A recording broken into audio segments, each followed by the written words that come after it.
Hey, welcome back to Métropole Grid. My name is Andre. Thanks so much for tuning in. And today we got a big video. This happens, if we're lucky, twice a year, huh? This is the Automata Initiative runner tier list. And luckily, I'm not alone on this adventure. Firstly, we're joined here by YsengrinSC. Jeff, how's it going? Good. Thanks for having me on. Yeah, so this is actually part two. Part one of the video has already been up on Jeff's channel. The link should be above my head and also in the description below. So if you want to go through this and hear our thoughts, our very early thoughts, mind you, on the new set, the Automata Initiative, which at this point has been out for less than a week, that video is already up on Jeff's channel. So head over there, subscribe, like the video, leave a comment, tell us how we're correct or how we're wrong in the comment section. We'd love to hear it. But what we're going to do today, real quick, we have a lot of cards, 30 new cards to go through today. We're going to be going through all of the cards and we're going to be putting them into these 5 categories just to give y'all an early impression of what we think about these cards.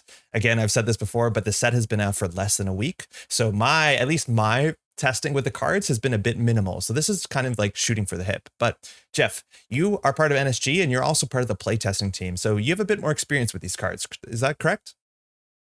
Yeah, I definitely do. The big thing I always say, and I said in the other version of this that you can watch on my channel, there's already been way more games of real Netrunner than there have been in playtesting Netrunner. So while I definitely have some extra experience and some insight on these cards, and I like to think of myself as a good player, it's going to be all over the place in reality. So buckle up. I'm feeling pretty confident about that. I think we have some really cool cards to talk about. Firstly, there are timestamps below, so if there's a certain faction you care about, jump around. And of course, if you enjoy this sort of content, liking the video, subscribing to the channel, there's so many ways you can help the channel grow. Now, firstly, just to go through the categories, it's worth knowing we're going to be largely talking about the standard card pool, and it's already something of a difficult thing to talk about with confidence because not only do we have some new cards in standard format, it's attached to a pretty massive rotation and even a ban list change. So there's it's a brave new meta, even if there was just only new cards, there's a lot of other things to worry about. But we have 5 categories here. They're slightly different than the last time you might have seen this on the channel. Do you want to talk through these, Jeff? What our categories are here today? Yeah, sure. So the very first category we have is called Ban Me Please. This is a little bit of a joke, as are a lot of the names here. But the idea is these are the cards that are so powerful they're going to probably be defining for the format, as well as the faction and the game as a whole. There's usually not too many of these, but we tend to get them about half the time. Some of them will be actual ban list candidates for the future, and some of them are just going to be very strong cards. Auto-include are cards that basically you will end up auto-including in most of your decks with that faction, and again out of faction, but maybe they're a little bit less across all factions kind of build. So yeah, in auto-include, a lot of times we see they might not be the most powerful cards in the deck, but the most consistent cards in the deck. Sometimes those glue cards. So yeah, you're still going to see these ones a fair bit. Yeah, Sure Gamble is a great example of an auto-include that's in every deck, but it's never going to be a card that you're looking at in a ban list, except for that one really weird tournament series that happened a couple of years ago. Next up, we have Build Around. Build-arounds are cards that are strong, but not universally good in every situation. And so if you're going to include them in your deck, you're going to be building around them to some degree or another. This has been what we used to call faction staple, I think. Actually, I'm not sure. Something like that. Yeah. The build around is meant to be a little bit more all-encompassing. And yeah. Next up is Slots Are Hard. Slots Are Hard are for the cards that are fun and interesting, but when you get to building your deck, you find that they're always the 46th card. These are cards that we love and will probably find the place in certain types of metas, but we kind of expect in most metas or a generic meta, they're just not really going to make it into most decks. And then finally, we have Binder. This is for cards that look great, have fun power ceilings, or maybe they don't, and we just don't think they're really going to see much play in the standard format in the near future. Yeah, and again, we're also focusing more on competitive Netrunners, so the stuff you probably want to see more at top tables, but that's a big thing to say here. Is a lot of our favorite cards can end up in the Binder category. That's not an attack on you or us. It's just at competitive tables, there's some considerations that you obviously have to keep in mind. And with that, you want to dive right in? Yeah, sure. Let's hit it. So our first card here is an Anarch card. It is an event. It costs 1 credit. It's called Strike Fund. It just simply says gain 4 credits. So you're gaining 3 credits for a click when you play this. But if this event is trashed from your grip or from your stack, you may gain clicklessly 2 credits. This card's only 1 influence, so technically very easy to splash, albeit I'm not sure you're ever going to see it splashed because it requires a lot of support. So this is really interesting. This is Steel Skin Scarring type effect, except it fires with economy. So Steel Skin Scarring, when it's trash from your grip or your stack, you get 2 cards. This, you get 2 credits. On average, cards are actually way more valuable than it is credits, let alone the fact that it interacts mid-damage, that you can survive damage with Steel Skin Scarring. Dying slightly richer with Strike Fund is not generally going to change the game too much. It's really wild how like you can slightly change the text on a card to get a similar effect. And my evaluation of this card versus Steel Skin Scarring is kind of night or day. I think this card is something you're not excited to put into your deck unless you have so many ways to trigger it consistently. And even if you have it then, I'm not even sure it's an all-star in the deck. Yeah, so like to be like, I would say almost immediately this goes as a build around and probably a fairly low build around, right? If you compare this to something like Steel Skin Scarring, it's literally all of the things that said draw now say credits, except you gain 1 more credit if you play it as an actual event, which is the worst way to play Steel Skin Scarring and probably also going to be the worst way to play Strike Fund. That said, I think there's some really good support for Strike Fund in the set. I've been having fun with it in the week since release, and I actually think I have a deck that's got it where it makes a lot of sense. And I also suspect, though I haven't spent much time on ESSA post-rotation, that this is a slot that might make sense there as well. But this is a much more niche card than Steel Skin Scarring, which is an auto 3 of in every Anarch deck until it rotates. Yeah, that's a huge thing. Steel Skin 3 of auto include. This definitely not a 3 of, definitely not an auto include. Do you want to shout out some of the cards this really works with? We see some stuff in this set, but there's also some really good stuff from the last couple sets that this is a really natural inclusion. So the first one, just kind of chronologically to me, is it from Ashes is Moshing. If you hit this with a Moshing, it's fantastic. Like getting 5 credits off of the discard is a really good effect. And then in Borealis, all of the Anarch card, actually, I should say in Standard, we still have 0 as well. This is a card that hits cards at random from your hand and just lets you churn through your deck. And hey, now you get to make even more money while drawing cards. It's similar kind of effect to Moshing, just once an event, once a hardware. When we get to Borealis Cycle, there's a lot of self-damage cards in the form of S's core damage package. And again, if you're hitting S's core damage package with this, you're pretty happy. And like one of the things I think that's maybe interesting about this card is interplay with Ghost Tongue, where you can hit it with a Ghost Tongue and you get paid out. Or if you really need some money, hey, now you have a 0 credit Sure Gamble in your deck. That seems potentially interesting, right? So we will talk about Audrey V2 sometime in the future. I think that's a very clean one. And the next card we'll talk about will also have some incidental setup value for Strike Fund. So it's definitely got niche interactions that will play with stuff, but it probably doesn't go in what was the pre-rotation strongest Anarch deck, which was big Hoshiko, and this kind of reg Anarch deck probably just doesn't end up looking at this card. Yeah, I think there's some other interesting interactions when it comes to consoles. This with Patchwork is a clickless 4-credit econ card. Not that Patchwork decks have really been consistent, but that's really fun. And technically it works with Carnivore, right? You discard 2 to trash to draw. Like there's some niche interactions, albeit attached to cards that haven't seen a lot of very consistent play. So I do think this is a card that's going to be adored by a lot of people because it's flexibility in a lot of weird Anarch builds, but it's not Steel Skin Scarring. I think that's very obvious. I can't believe I forgot Carnivore because I have totally played Carnivore decks in playtesting. Yeah. They were a lot of fun. So definitely something to try out. So cool. So I think build around, and not a high build around because it's not universally playable, but it is a payoff card in those decks. All right. Now something with a bit more broad appeal. This is the price. It also costs 1 credit. It's an event that just forces you to trash the top 4 cards of your stack. You may install one of those cards paying 3 credits less. So while there's career fairs, while there's rigging ups, this is the Anarch version of get something down for 1 click for 3 credits cheaper, as much as you don't know what it is, and at the cost of your deck. Wow, effects like this are always so fun because people are really scared of destroying their deck classically in most card games. But again, let me tell you, if you roll up with a 45 card deck, heaven forbid a 60 card Hoshiko deck, you're not playing most of the cards in your deck. We're trashing, 3 of those cards and installing one of them is not a really high price. And I honestly think that the art and the name of this card makes it seem so much more daunting than it should be in practice. Yeah, I mean, to me, like, I was surprised to see how low people were when they were Yeah. looking at this card in like public conversations. To me, this is like this is a very, very strong card. Like Yeah. being able to for like when we compare it to something like Modded and Career Fair, which both see kind of niche play, like this is doing almost twice the acceleration because it's getting the card out of the deck for you.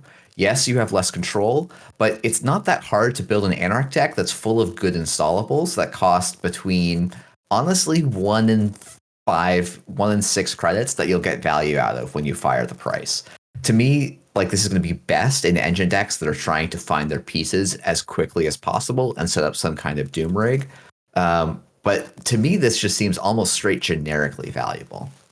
So very much worth noting that going into the standard rotation, we lose the bin breakers. And the heat breakers have been a big thing for Anarch play for the last 7 years, it seems to be. And so trashing your cards, trashing your programs, getting them into the bin is actually one of the best things that you could possibly do. It's definitely worth noting that's an entirely different landscape going forward. And so that makes the power of the price. This would be a much more powerful card even one rotation ago. But still being said, on the opposite angle, I think Anarchs right now, well, classically, they've always been a bit inconsistent.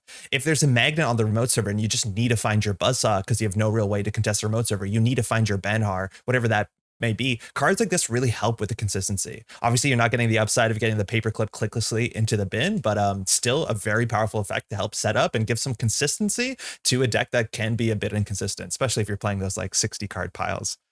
Yeah, I think this thing is sick. Yeah, I suspect we'll see people playing like when Moshing first came out, people were like, oh, Moshing's like negative card draw. And it's like, oh, it turns out though, in Anarch, you really just need to be able to dig through your deck. And to me, this is largely better than Moshing because it has fewer prerequisites. Yes, it has some downsides. So maybe you can't lean as heavy in like an event heavy Anarch. But Anarch has so many good installables. I don't feel like that's a real downside for the faction at the moment. And of course, natural synergies with things like what's it called, the strike fund we just talked about. Sure, hit steel skin scarring when you trash cards. So there's a lot of really good synergies with some of the cards you're already playing anyways. We also didn't mention labor rates as a thing that you can maybe just tempo out a bit more consistently if you're playing strike fund in your deck. I don't know if we're going that far, but labor rates is always one of those weird trash off the top of your stack. I think this is an auto include. This is a really good thing. Yeah, it's funny to put a card in auto include that I think people are like I should say we are recording this after APAC, the first Nobody's playing this. Happened. No one's playing Nobody's playing this, and I think they're wrong. So we'll put this in auto include and we'll let the meta prove us right.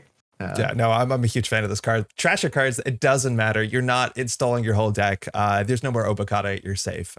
Get some stuff trashed. All right, we got another one.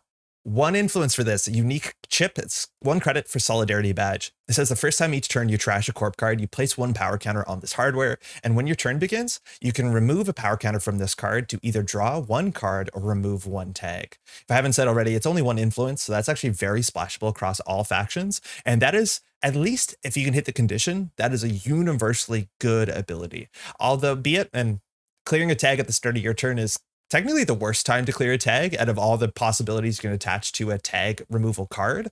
That's still an option and saves you 2 credits and a click. That can be good as long as you can survive 1 entire turn cycle, which is a lot easier, I think, in modern standard than it used to be.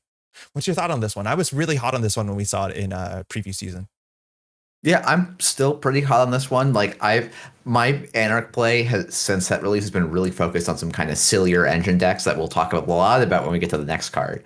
But I think Solidarity Badge is a really just good Anarch card. I think if you're expecting assets to be in the meta, you can just slot this in a reg deck and you'll not mind it at all because asset decks have right now generally been tag-based kill decks in some way, shape, or form, or at least tag interaction.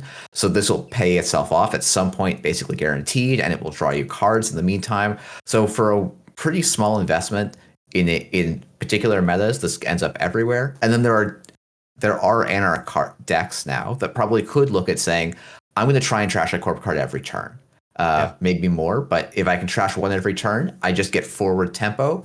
And again, for those people like me that love Carnivore, here it is. You can beat Carnivore Lou, and with Solidarity Badge and your ID ability, you can replace the 2 cards you're trashing every turn. So maybe there's something there. But it's one credit and one influence for an ability that you Yeah. can consistently fire in, again, as you said, certain metas. So I do think if we're in an asset spam meta, this card comes down, the remove tag, even the draw card thing is so relevant in those metas because we're seeing Bladderworth still. I don't know if those still make a lot of sense with Oppo research not being hard hitting news, but there's just everything on this is just very, very, very generous for one credit. Again, it depends on your deck. Would you put this in every Shaper deck? Probably not. Would you put this in every criminal deck? It depends on the meta, but just a very, very easy to play card that gives you that forward tempo that, like, if you're not playing Hoshiko and you're playing Glue, you're playing Freedom, yeah, you love card draw, so why not trash some stuff and keep going forward? This is like an auto one of in every Freedom deck for at least, Yeah. and it's probably more than that, honestly. So That's the thing is, like, is it a one of in Hoshiko decks that are not, like, you're not playing Imp, you're not playing any way to trash the audacities from hand, stuff like that. So for me, this is like, in certain metas, this is a starting point. It's kind of a given that every deck will be running at least one of these. But then there are certain metas where, like, you won't consider it because you're just trying to smash central servers and get some good accesses. Yeah. So I don't know whether we put that in high build around or low auto include. let's put it in a high build around. I think Cool. that's maybe a slightly better description of it. Yeah.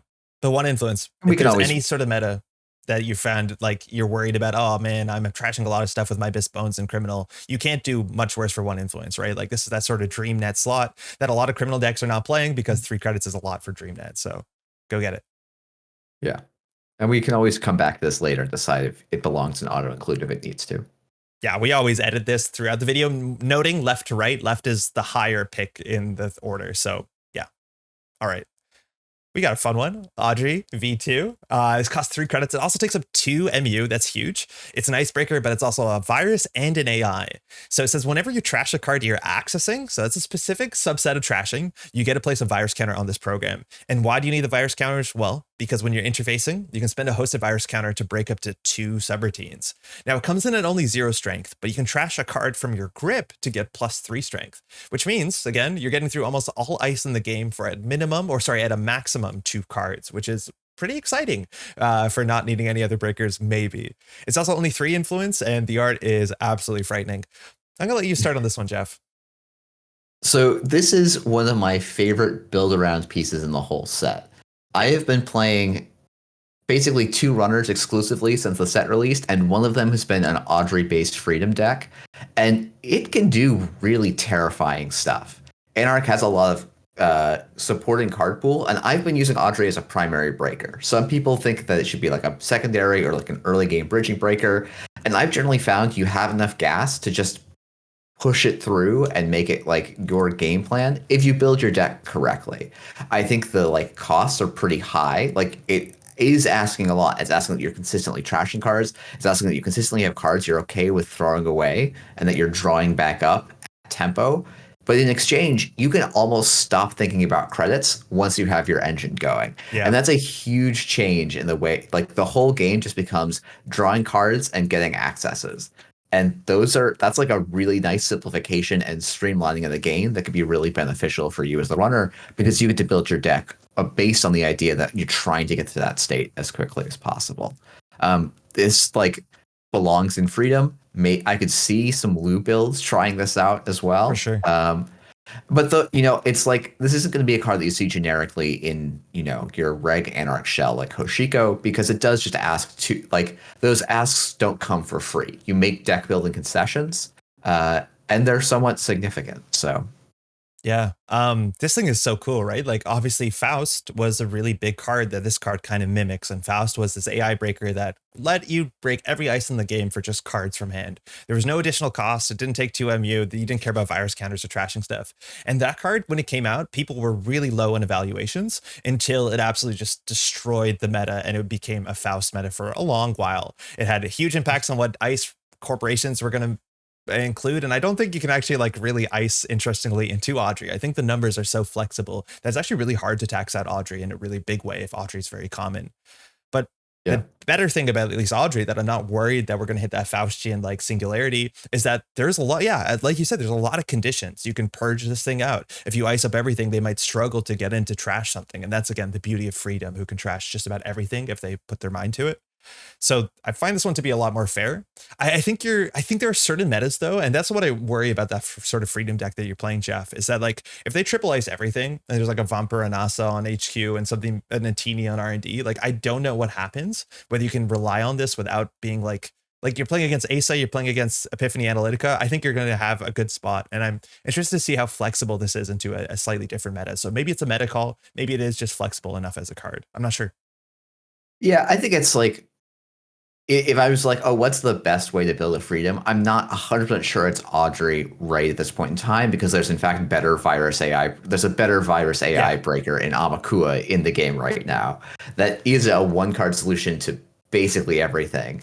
But I do think Audrey with cards like Hippo in particular, you could maybe even start looking at the Devil Charm and Chisel combo in this style of deck because, you know, yes, it while destroying ice with Hippo and Chisel won't power up Audrey, it will enable you to get cheaper accesses and spend fewer Audrey resources, which is a big deal for the style of deck because you are limited you're limited by the number of cards in your deck ultimately. I think more so than the corp's ability usually to ice up because while I think there are theoretical metas where, yeah, every corp is hyper glacier, they get 3 ice on their scoring server and 3 ice on R&D and HQ. You know, hopefully that takes time for them to res, put those in places. You have Botulus.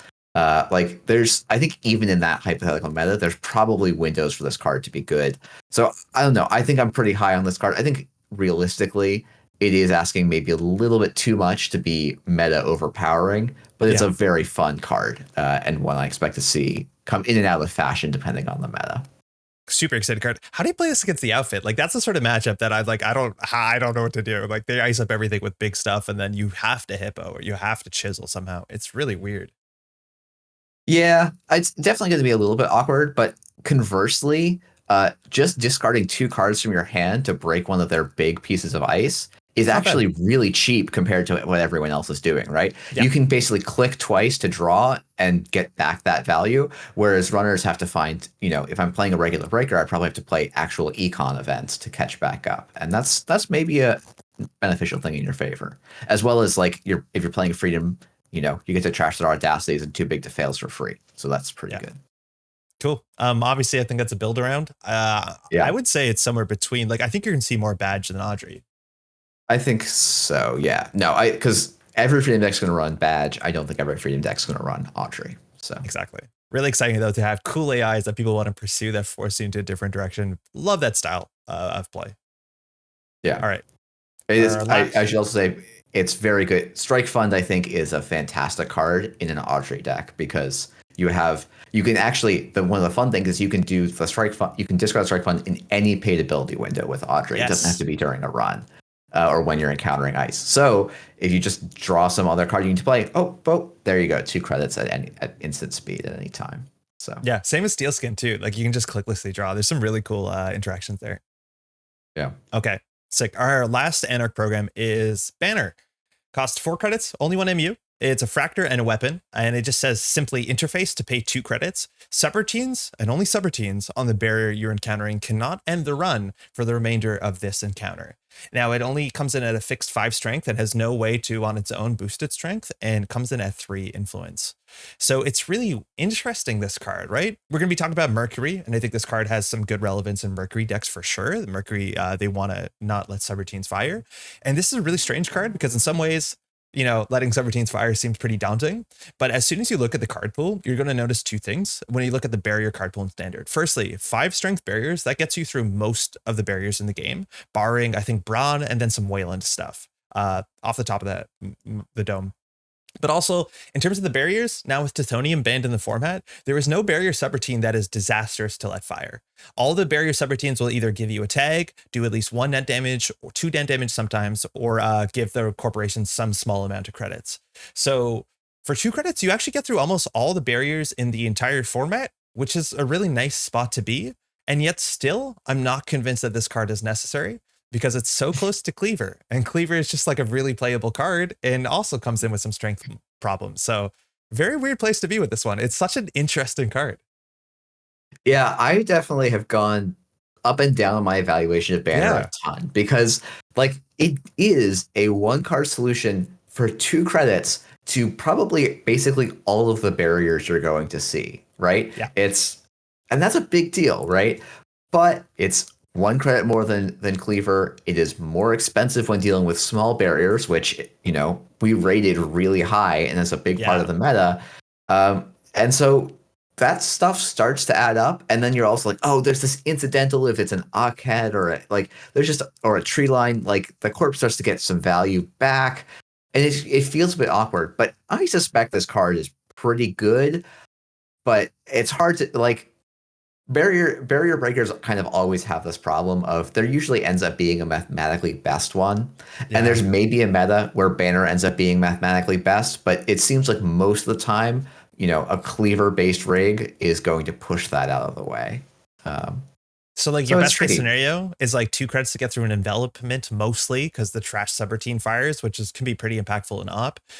You get through endless Eula for 2 credits, but you get through it for 3 credits with like the what's it called, the With cleaver. So cleaver. it's like the upsides are good, but they're not even amazing, barring like very specific tailor picked ice. And obviously, any high strength stuff, you're going to struggle with both of them. So you end up in the same camp where you need botuluses, boomerangs, whatever else you Yeah. have. But I think, yeah, you could say cards like a single advanced tree line or an Ockhet that's triple advanced. Banner starts looking pretty good compared to yeah, something like Cleaver because those both hitting that the barriers that sit at 5 strength feel quite good. really good. The barriers that sit at 6, like it's hard for both, and Banner can't be boosted, unlike Cleaver. But I suspect there's ways to handle both of those with kind of the same card pool, and maybe Banner looks good against those 6 strength guys a little bit.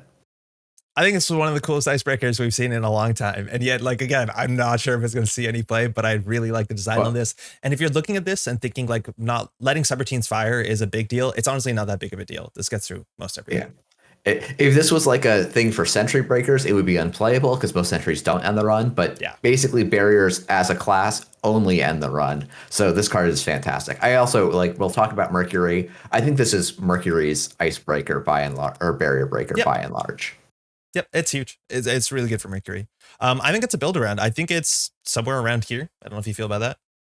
Yeah, I might rate. I think I would personally expect more strike fund at some point, but it's not huge deal either way, I think. I think you're right that we're going to see more of it, but I think Banner is of a higher strength per card. Like it's a more impactful card in the matchup. Potentially that's going to happen, but I think you're right. We'll see more strike fund. So I'm okay with either. Yeah. You know what? You've convinced me we can put it back the other way because that Banner is probably the slightly more impactful card. Cool. All right. Did I say last program? Because it's not. This is the last Anarch program. It costs 2. It takes up 1 MU. It's called a monkey wrench. It's a Trojan, so you're going to install it on a piece of ice. Host ice gets -2 strength. Each other piece of ice protecting the server gets -1 strength. So it is that sort of like rook effect from the Kaisa era, but it hits all ice on this server, which is a nice spot to be. It's 2 influence, so if you really want to splash it into the Arisana decks, you can if you'd want to. But strength reduction effects are actually kind of valuable in Anarch. We saw, if you're looking at there, the banner, it has a limited reach. So this allows you, in theory, to get through 6 or 7 strength barriers. It's not really worth pursuing with banner alone. I don't think there's a lot of cases where that matters. But looking at things from System Gateway, like Cleaver, like Buzzsaw, there is a big reason why you want to include strength reduction effects or ice breaker boosting effects. And this is somewhere in the middle, as much as it's pretty fiddly. And you need generally a tall server for this to be worth something. I don't know. This one, there are so many ways in Anarch to boost your breakers or to lower the strength of ice. We're seeing a lot of them do see play. I think Leech is just so obviously playable for many reasons. Amakua builds, the Audrey builds love Leech as well, let alone fixed strength breakers. Turbine has always been a menace. If you let the meta go too long, you're going to see turbines pop up everywhere. You even have Ice Carver, which Ice Carver cost 1 more credit than this and just gives everything -1 strength, and nobody plays Ice Carver. So you need to have a very niche interaction or very specific interaction with Monkey Wrench for that to be pursued. And I don't know exactly what it is. Are we chiseling down ice that aggressively? Is Devil Charm not good enough? Yeah, I think it's really tricky to figure out exactly where Monkey Wrench fits right now. To me, Monkey Wrench feels like a fair turbine. The problem being you only play turbine because it's a very unfair card. And we don't have a lot of reasons to care about ice strength being low. If something like a Parasite was in the card pool, maybe you could start seeing some play for Monkey Wrench. But without that sort of effect, where Hippo is really our big ice destruction, and Yeah. Devil Charm is a better interaction with Chisel. It's really hard to see where Monkey Wrench is going to fit, and it's hard for the Sisti playing Arasana because Shaper generally has good access to boosting their breakers, so it's a bit of an odd duck, I guess. Yeah, it's weird too. It's like if you're playing Arisana, a lot of the cards that you're struggling with because you can't slap Vandal through because they're above 6 strength are advanceable ice. And so Hush turns off advanceable ice. So it's not even the best inclusion in those decks if you're struggling with some of the taller ice that you can't slap Vandal through. So for even more influence, it's not even the best thing to do the one specific niche interaction you think would be good at least in Shaper, which is a very strange spot to be in. Yeah. So yeah, I don't know. I don't think this could This have might, a meta, but I don't have any reason why I'd want to play this over any of the other options. Yeah, to me, this goes in the binder for now, and maybe there'll be support in the future, but up until that point, it's really hard to imagine playing it. Yeah, for sure. Okay. We're up on some unique connections. We were promised a lot of unique connections in a set that was largely delivered. So love unique connections. 2 credits gets us Iru, Ayase Pessoa, resource connection, and a clone character. Makes sense with the narrative and the lore here. And for 2 credits, you get, as a click, you can take a tag, run archives. If successful, instead of breaching archives, you breach R&D and use this ability only once per turn. And then there's this threat 3 text. So it's worth shouting. Threat is the what's called the marquee mechanic in the new set. And so you're going to see a lot of cards that say threat followed by sub number. And this means that as long as one player at the table has at least that many points in their score area, the text will be active. So once somebody has at least 3 points, then we're going to get additional text on Eru. So in short, these are going to be abilities that are going to be relevant, but are going to scale into the late part of the game. So Iru's ability is not going to be very strong on turn 1, but maybe by turn 4 or turn 5, while those agendas are scored or stolen, we'll have something to look forward to. So a really interesting gating mechanic so we don't see busted stuff smashing you on turn 1. So threat 3, whenever you breach R&D during a run on archives, access an additional card. So that works with Iru herself, but also it should work with, I think the only other card is Divide and Conquer, which in theory you could play these 2 together if you really wanted to. Not that that card sees a lot of play. All right, tags, huh? It's like hard to evaluate tags in standard is one of the big things that changed in the standard rotation. Some of the most prominent tag giving cards, but also some of the most prominent tag removal cards have left the meta. So I think as an Anarch, it's actually, or as a runner in general, it's harder to remove tags on tempo. Now, this is a connection, so it's a resource. So if you take a tag from Iru, the corporation can trash her. That's going to obviously be a problem. So you need a way to clear the tags. And I think this is a huge future design space out of 10, where we haven't seen the Anarch Runner yet, and I'm pretty convinced the Anarch Runner is going to care about tags in some sort of positive way, because otherwise putting this down for 2 credits just to make a run and then having to clear the tag yourself, this is really, really underrated for what you're expecting to do for those 2 credits. And to addition, like, it's a lot of work to get 1 access on R&D where you can just play Banhar and hit Finality. Like, I don't get this one at all unless tags matter. Yeah, I mean, that seems very true. I think like the upside could be, if I install this at threat 3, I'm going 2 clicks, 2 credits, see 2 cards off of R&D. That's maybe more okay than Banhar, where maybe we start running out of cards in our deck if we can't just put the bin breakers at, like, I think big Anarch might lessen in power a little bit with no longer having the ability to install its breakers clicklessly from the heap. And so maybe Anarch needs to start looking in other directions. I also would say, as the corp, trashing this is not going to feel fun, right? No, but that's because the power level of the card is not very high. It's like the card's not very good, so you don't want to trash it, which does not make the card better. Maybe we've already proved that it wasn't good in the first spot. It's a really hard place. Yeah. No, I mean, so like this card seems to harken to a archetype that's known as Tag Me, where the runner wants to take lots of tags. There is still major support for that in the format in the form of Counter Surveillance is the big payoff card, which just said, access X, where X is X cards from a server that you're running, where X is the number of tags you have. There's some extra text that makes it work with rules and makes you pay costs, so it's kind of fair, but like those decks do look for ways to give the runner to give themselves tags. So cards like Rogue Trading are very common. Iru seems like a weird fit for those decks because they're not usually trying to put early pressure on R&D. Their plan is just to dig all of R&D at some point in the mid game, or half of R&D in the mid game. But maybe this ends up being okay in an Anarch Tacme deck as a one of where you can just put this down and be like, I mean, you could trash this corp, but I don't think you want to. And in the meantime, I'll use it as a way to click, spend a click, gain a tag. And that's almost what you're playing this for in that engine rather than the rest of the card text, which is a very odd place for this kind of card to end up. So it's also totally worth noting when it comes to rotation, we lost Obelisk, which is one of the main reasons why you want to play Tag Me and Anarch. So it's a lot harder to do that. And then on top of that, all the corporations, as we saw, again, check out the video on Jeff's channel. Universally, everyone has now incidental, sometimes tag punishment across all factions. So if you're floating 1 or 2 tags and the HB deck is just playing Grease the Palm because they're playing Grease the Palm, yeah, that's gonna suck. There's no way around it. You have to be scared of tag punishment in every deck. Mindscape a Sing play as a tempo card. Not that it's gonna be that great if you only have 1 tag, but yeah, I'm not entirely sure about this thing. It's also worth noting you're making the run with Iru, right? So it's not like you can use a conduit to see more counters. We don't have R&D interface in the meta. It's actually really hard to make that run better than just seeing 2 cards. And yeah, maybe seeing 2 cards is okay. But it's I don't know. This is not. We've seen so many more powerful tag-based payoff cards in the history of Netrunner. This one's really, really low on the chart. It might be the lowest payoff card we've seen. Yeah, quite possibly. Yeah. But again, future design space. I think we've been told in upcoming documents that the Anarch is going to care about tags. So there's a chance that this will be a banger in just 6 months. And I look forward to seeing how tags are going to matter. It's I don't think it's slots are hard. I think it's binder.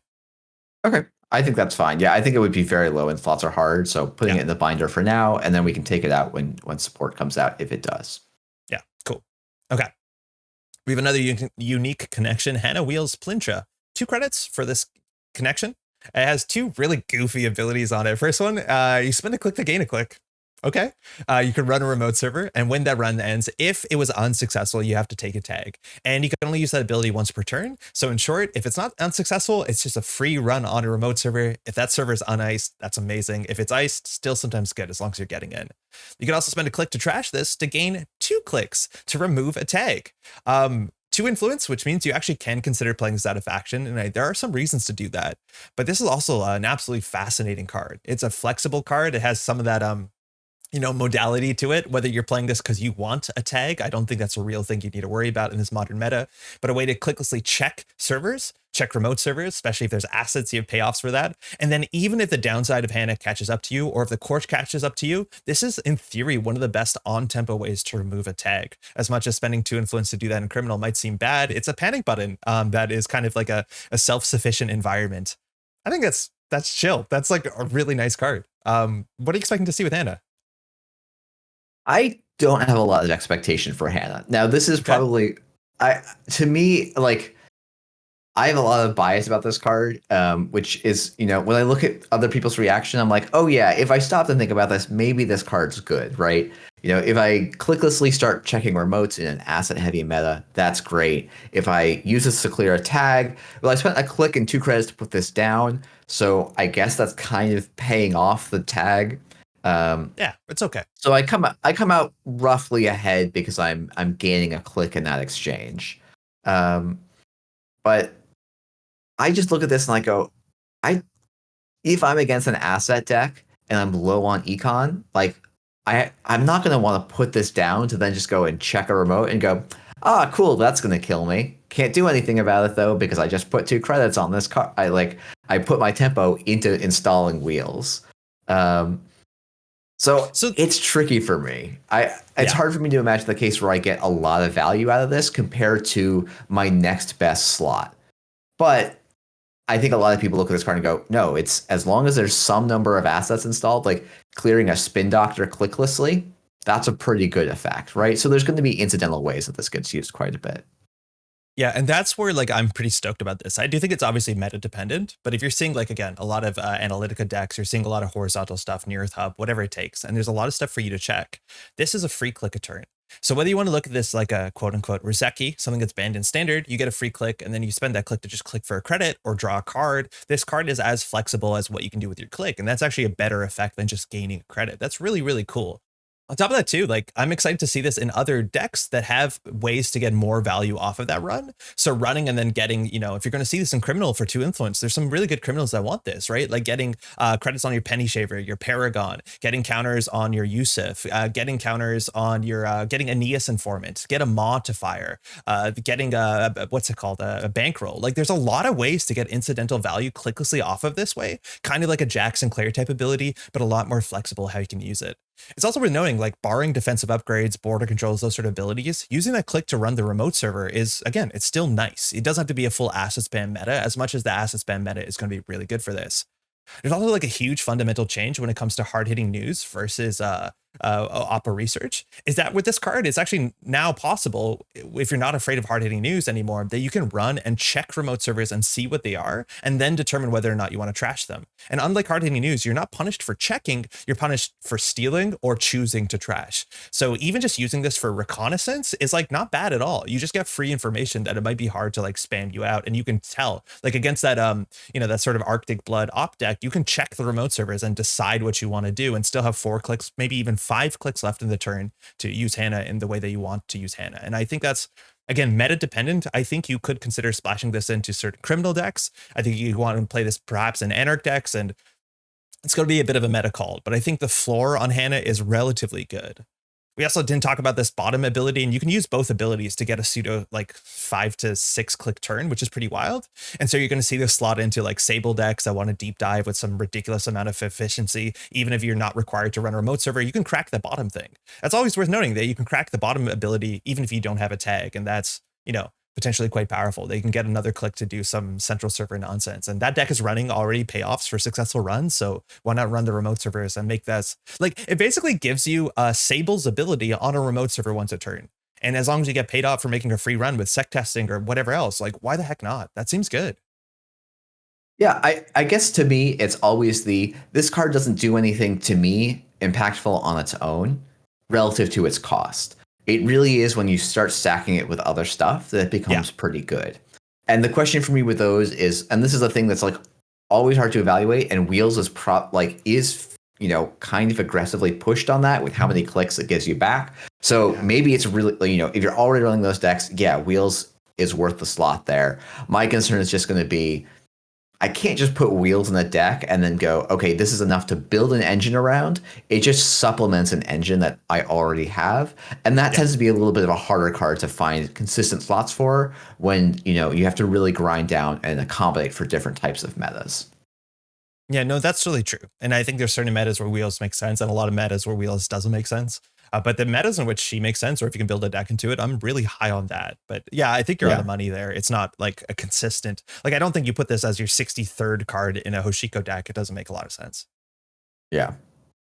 But I'm in on it. I think it's really cool. I don't know where we put that though, but like, it's obviously not an auto include, but it's definitely some sort of powerful build around. That's the way I see it.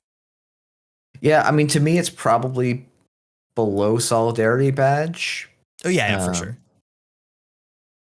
Yeah, I like personally, I think to me, it's like I kind of am suspecting it's going to end up being a slots are hard in a lot of cases. But if we end up in an asset meta, which seems like, to be honest, there's a lot of good corp asset cards, that kind of pushes this up into built around because it becomes a much easier card to slot. Yeah, but very interesting card. And I think you're going to see it out of faction. I think you're going to see it in shapers and criminals that want to deep dive or do some nonsense too. So just keep your eye on it, because it is an interesting spot that you can find yourself in. I honestly don't know whether is Strike Fund actually a slots are hard card. It is technically a build around, but like, I don't think it shows up in average Anarchs. We can move it down to slots are hard. Okay, cool. All right, we have only one more Anarch card, and that's Lago Paranoa Shelter. It's a resource connection location, also a unique connection. And it says the first time each turn the corp installs a card in the root of a server, you may trash the top card of your stack to draw 1 card. It's only 2 influence, and we have some very colorful art there. Yeah, card draw is nice in Anarch. I guess you definitely want to be getting through your decks of cards, but yeah, this thing's expensive. It's inconsistent. I'm going to be very quick. I think Jeff is going to also be very quick to remind you that trashing your deck is not a huge cost in it's a bit higher cost now in Anarch that you lost your bin breakers, of course, but that's not a huge cost in the game. You don't play all your cards. Trashing your cards is okay. But even on that basis, where you can get some value off of Strike Fund and Steel Skin Scarring, I think this is still one of the worst draw options you can put in any Anarch deck. It is inconsistent and it is relatively expensive for what it does. What do you think? Am I totally wrong on this? No, I don't think you're totally wrong on this. I think it's interesting. Like, to some extent, I think we all got a little bit brain poisoned by the bin breakers. And like, oh, no Yep. bin breakers, draw, like downside draw is bad. And it's like, well, Max was really, really good before the bin breakers came out for quite a while. Because it turns like having on your ID ability, trash 2 from your stack, draw 1, turned out to be just enormously powerful, even with the pretty minimal archive or heap interaction that was in the format when Max was released. And Lego Peronia Shelter is sort of it's almost a softer Max, right? You're only milling 1 card to get that draw of 1. The downside, though, is you don't start. If you started every game with this installed, I think this card would be sick. Yeah. I think with this card having to find it and spend a click and 2 credits to install it, you probably need this trigger 4 times before you start to feel like it was worth it, which means you have to find this really quick if games are usually between, 8 and 15 turns would be my guess. So it's gonna have some issues, I think. Just because if you find it late, it is such a sad thing to draw. And if you're playing 3 of these, you're pretty sad when you draw your next one. So it's got like a couple of headwinds going against it being a really strong card. It's like really wild to compare this to Max, because I think if this has strictly Max's text on it, it might be better. Because I think inherently with the Lagu decks, you want to be playing steel skins and you want to be playing strike funds. But if it's the fact that it's trash 1, draw 1, the chance of you drawing the terrible strike fund is as high as you milling the good card. So if this could more consistently trash cards off the deck, so you're more consistently landing that steel skin or strike fund value, I feel like I'd actually be more excited about this if this was trash 2, draw 1. Because, when you trash your buzzsaw and draw your steel skin, or sorry, you draw your strike fund, like, yeah, it feels terrible. And that's going to happen as often as it's not going to happen. And maybe you're getting to the bottom of your deck and labor rightsing back end stuff, so it has a higher density. But that's another issue with this, is like it obviously wants you to play that trash from the top of your stack package, but it's not very consistent at firing it more than, again, just drawing more cards. And again, with 2 credits, right? Like you're 1 credit more closer to playing, I keep forgetting the name of this card, the neutral one from System Gateway.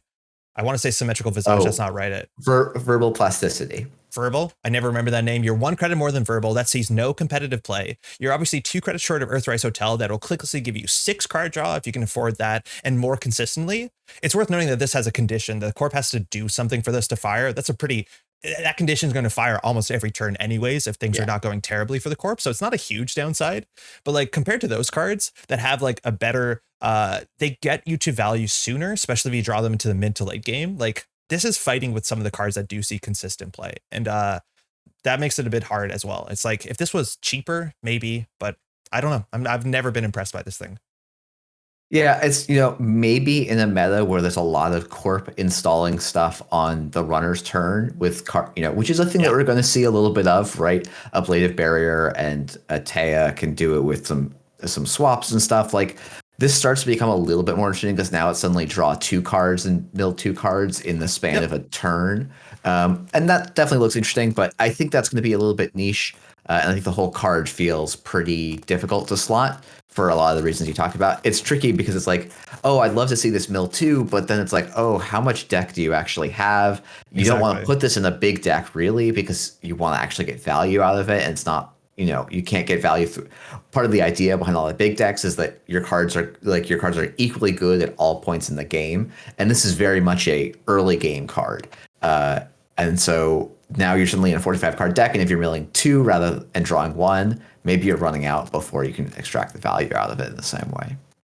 So we used to have this card back in the day called Hostage that allowed you to search your deck for a unique connection, and install it at a bit of a tempo loss. And I think that's a really cool thing we're seeing with a bunch of these connections that are either you only want 1 in your deck, or you want to find them turn 1, or they're based off of the matchup and the board state. So if we have a card like that, again, you can play 1 Lagu, you can play 1 Hannah. I don't know if you're playing an Iru in that, but that can open up this playstyle for sure. We don't have that now, but yeah, that's interesting if that ever does show up.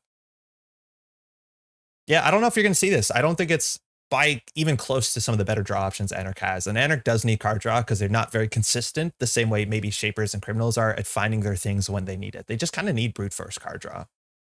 Yeah. I think this is Binder, but I think I'm harsh on this one. Binder feels harsh, but also correct. Like, I think this is probably to me stronger than Monkey Wrench. Okay. Yeah, I think I go there too. Yeah, that makes sense. I think it's the highest actually. to Binder. Like it's you could play it. I just think it's worst from that slot. I don't think it's the best in that slot. So yeah. All right.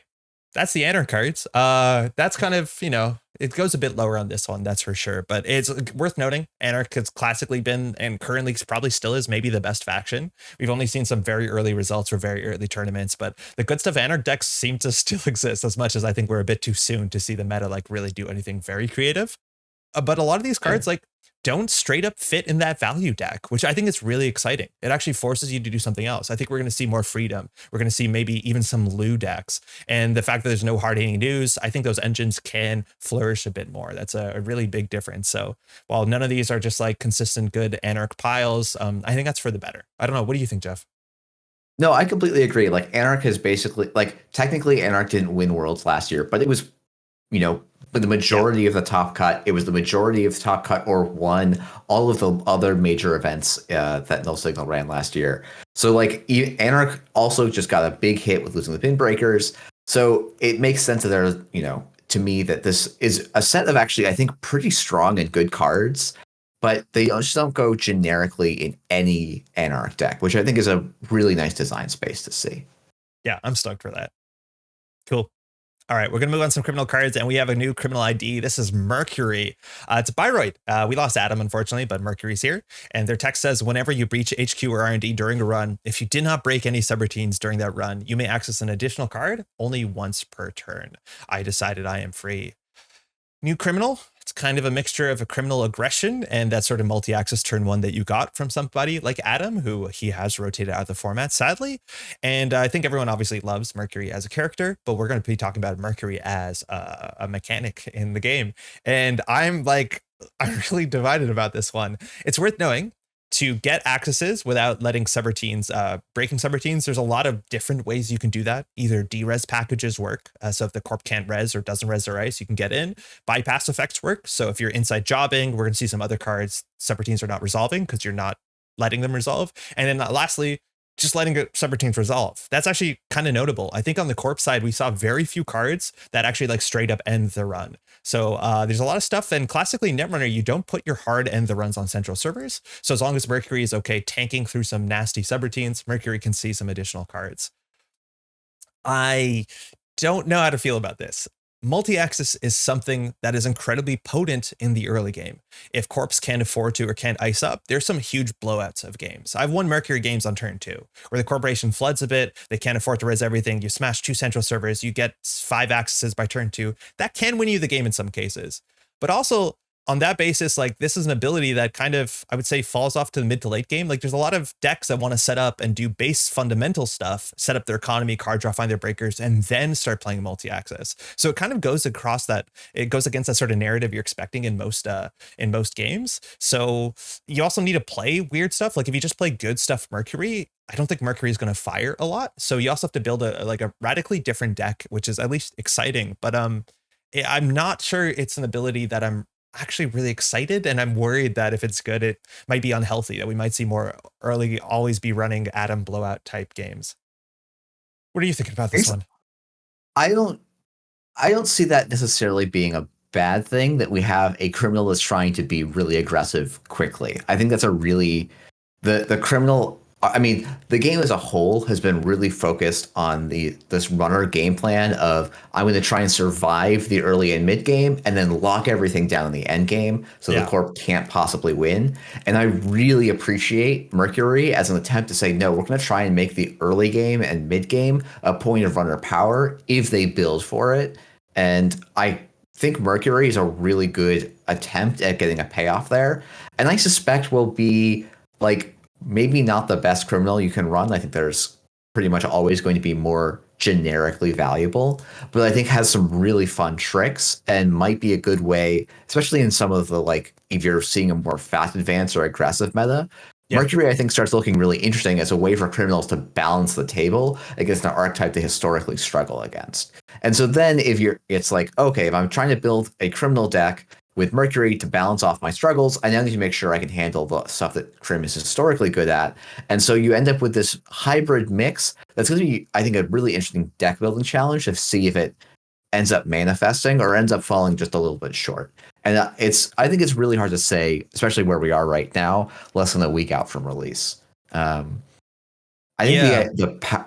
the power of this ID, I think, is actually like pretty interesting in the way it interacts with standard Crim ideas of econ denial. I think it's a little more subtle than it maybe looks at first glance. Like you could actually play Mercury where you put a ton of pressure on remotes and then just kind of be very surgical with your centrals and use the ID ability as a way to blow up the centrals when you want, like when the timing is right, rather than the like, okay, I'm going to hit centrals every turn, like the way that Sable is doing.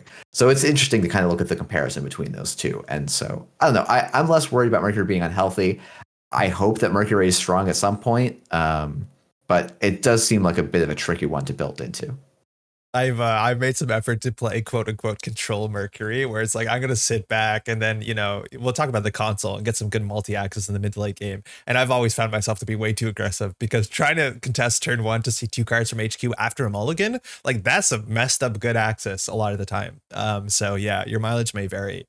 But like as you said, there's a lot of subtleties in there when it comes to econ denial. But when you're talking about like, do you want to just play 419 with Hermes in the format? Whether that's a better thing or not, like there's still very good generalist criminals that you can be playing, and whether that's a more overbearing ability that causes more agenda flood in HQ because they have to slow down, right? Like a time will tell which will play more obviously. I think it's much easier to play 419 for many reasons.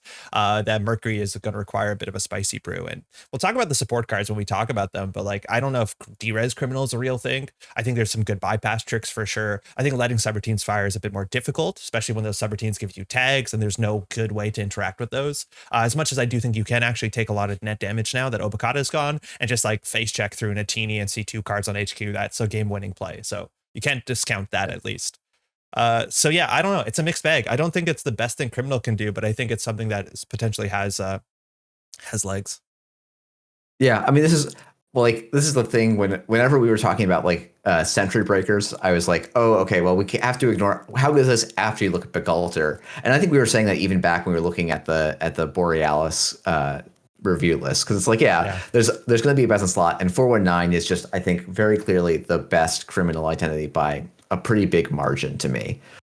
I would say, like, after that kind of area, then you start to see, like, okay, Mercury after that is filling a niche where, they do something a little bit different from Steve and from Sable and from Zaya. And maybe you'll always want to be one of those other three, but I think Mercury at least has a fighting chance of having a niche that the other criminal identities don't fill that could end up in the right place in the meta, but probably is going to need more support than is just in this set or, other kind of play patterns to emerge that make them good. I'm surprised now that you said it, how close Mercury does feel like Zaya. Like Zaya is a sort of jailbreak turn one deck, feel good about it and get, you're forced or incentivized to get early aggression to get paid off. And like, that feels very similar to Mercury. And again, you said it too, right? Like when 33% of the field is showing up consistently with sports metal, why the heck not, right? Like this could be more impactful than 419. So meta dependent. Yeah. Yeah, I do think jailbreak is a great include in Mercury for exactly the same reasons it's good include in Zaya. So yeah. I think to me that's a build around, but I honestly think they're gonna be a bit less consistent than some of the Anarch cards. Like something like that feels right to me. Okay, cool. You're reading my mind. Hey, nice. All right. Okay. This is a fun one. Chrysophian Skimming. It's an event, cost 1, and it says the corp may reveal an agenda from HQ. If they do, gain a click and draw a card. Otherwise, you get a look at the top 3 cards on R&D. Look is not rearranged. Obviously, the corp also doesn't see it. You just get to see them, and this card costs only 1 influence. I've gone on length talking about this card on streams before because I think this is such an interesting card that's a bit divisive on how people feel about it. I'm gonna let you start because I'll probably go off for a while. Okay. Where are you standing on this? I think this card is pretty mediocre. I think as the corp, most of the time against playing against criminal, your HQs can be well defended. So you just show them the agenda that's in HQ that they should probably know is there already. And Yep. so my opponent has spent a card in their deck and a credit to kind of replace itself. Like that's It's okay. fine, I It's guess, okay. but It's like okay, I guess. it's like yeah, of the things that a runner could do to me with a card, that's not what I'm super worried about, right? Like I think the idea is like, oh, I'm opening myself up to a legwork, but like they knew the agenda was in there, or they should like legwork if they think there is one anyway. The case where like I don't have an agenda in R&D and then In or in HQ, yeah. HQ, excuse Yeah. me, and then they get to see the top three of R&D. That's one that's a little bit scarier for me as the corp Yeah. because now they know when they do and don't have to run. And maybe if they're Mercury, they can actually get to the agenda before I can, unless I draw through it. And that's definitely a scarier proposition. But it's like you can't as the runner be like, okay, I'm going to consistently get to a board state where I get to see the top three cards of R&D and get to plan my next like couple of turns off of that. There's also this has awkward interactions where like, hey, if the corp has a Rashida on the board, they just get to blitz through that right away, and Rashida Yep. is literally everywhere. So it's like unless Chrysiopean skimming shows you an agenda on the top of R&D that you can get this turn, it feels so tricky to get good things out of this card to me, even though it's basically free, which is kind of wild. Yeah. So I don't know. I think for new players, like I might even like put this in learn to play decks that I Yep. make for people because it makes them see where agendas are and go, okay, this is where I should run. But as you get better, you want more out of a card slot than this is going to provide. And I don't think you can put this in as a clickless card slot either. Like you don't want to play a 48 card criminal deck that just plays three of these to get through its deck. It just doesn't provide value for that one credit. Okay, we're entirely on the same page.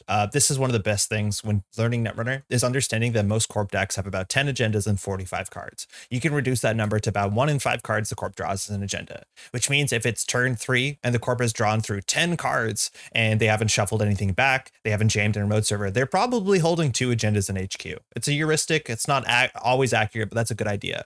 So if you can just and it's so easy if you're playing on Shinteki.net. Just look how many cards are in R&D minus whatever their deck size was. You should have a really good idea of how many agendas are in HQ. So if you're playing this as a way to figure out, oh, turns out there's an agenda in HQ, I think 99% of the time you should have known there's an agenda in HQ, and maybe this card gives you that sort of confidence to believe in those heuristics. Maybe this gives you the confidence to be running HQ, which, mind you, I think learning Netrunner, running HQ not at all, or running HQ inappropriately is like a very common thing with newer players. So this is a really good card that, again, I would love to give to players to learn to play the game, but this is the sort of card that I'm expecting most players to eventually remove from their deck. Because if you play this card, before you play this card, you think, I think the corporation is going to show me an agenda in HQ, and then they do show you an agenda in HQ, you probably didn't have to play this card anymore in your deck, and you can cut it from your deck. So very good training wheels. I think you mentioned if they don't have an agenda in HQ, that's the most interesting part of this deck.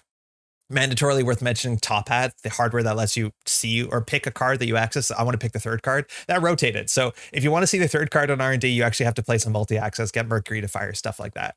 So also the sort of Yomi case where the corporation has an agenda and they don't want to show you this, so they show you the top cards of R&D. Maybe they have a spin doctor on the table. That's another one that complicates the math around this thing. Like, I don't think there's a lot that you can do flexibly as the corporation to like really play the runner, because as long as they can divide by roughly 5, even if you don't show them an agenda, they should be running HQ, I think. So like, such a wild card. I think it's really good training wheels. I think it's corporation probably should just show you an agenda. Even if they're flooded, they probably still show you an agenda, which is weird. But if you divide by 5, you don't need this card.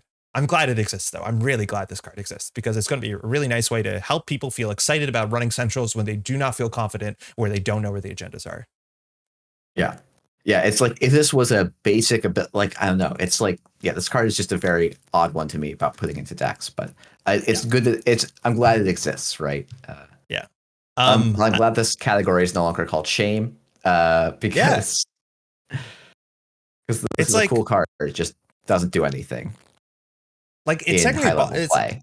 Yeah, in high level play, there's no reason I think you should be playing this unless you can consistently swipe all of HQ and you can get corporations where they have to show you the top 3 of the deck. I think that's the only way that this card is playable on competitive, which is like still a difficult thing to do. But if there's like no cards in hand because people are dasting out aggressively or like you're trashing cards, like that's where this gets a bit more interesting. As much as the payoff is like still kind of mid, where like if you could still just access a lot of the top of R&D, you're still R&D locking them. So keep that in mind. Op is going to shuffle the deck all the time anyway. So what the heck are you going to do with that information? Is that okay where that goes? Because that's a really weird one to put on the chart. Yeah, it's like it could like the way we've been talking about it. It's like a slots are hard, but I actually think it does belong more in the binder than in a competitive standard deck, which is what this tier list is for. Cool. Okay. Next card, Estebrado.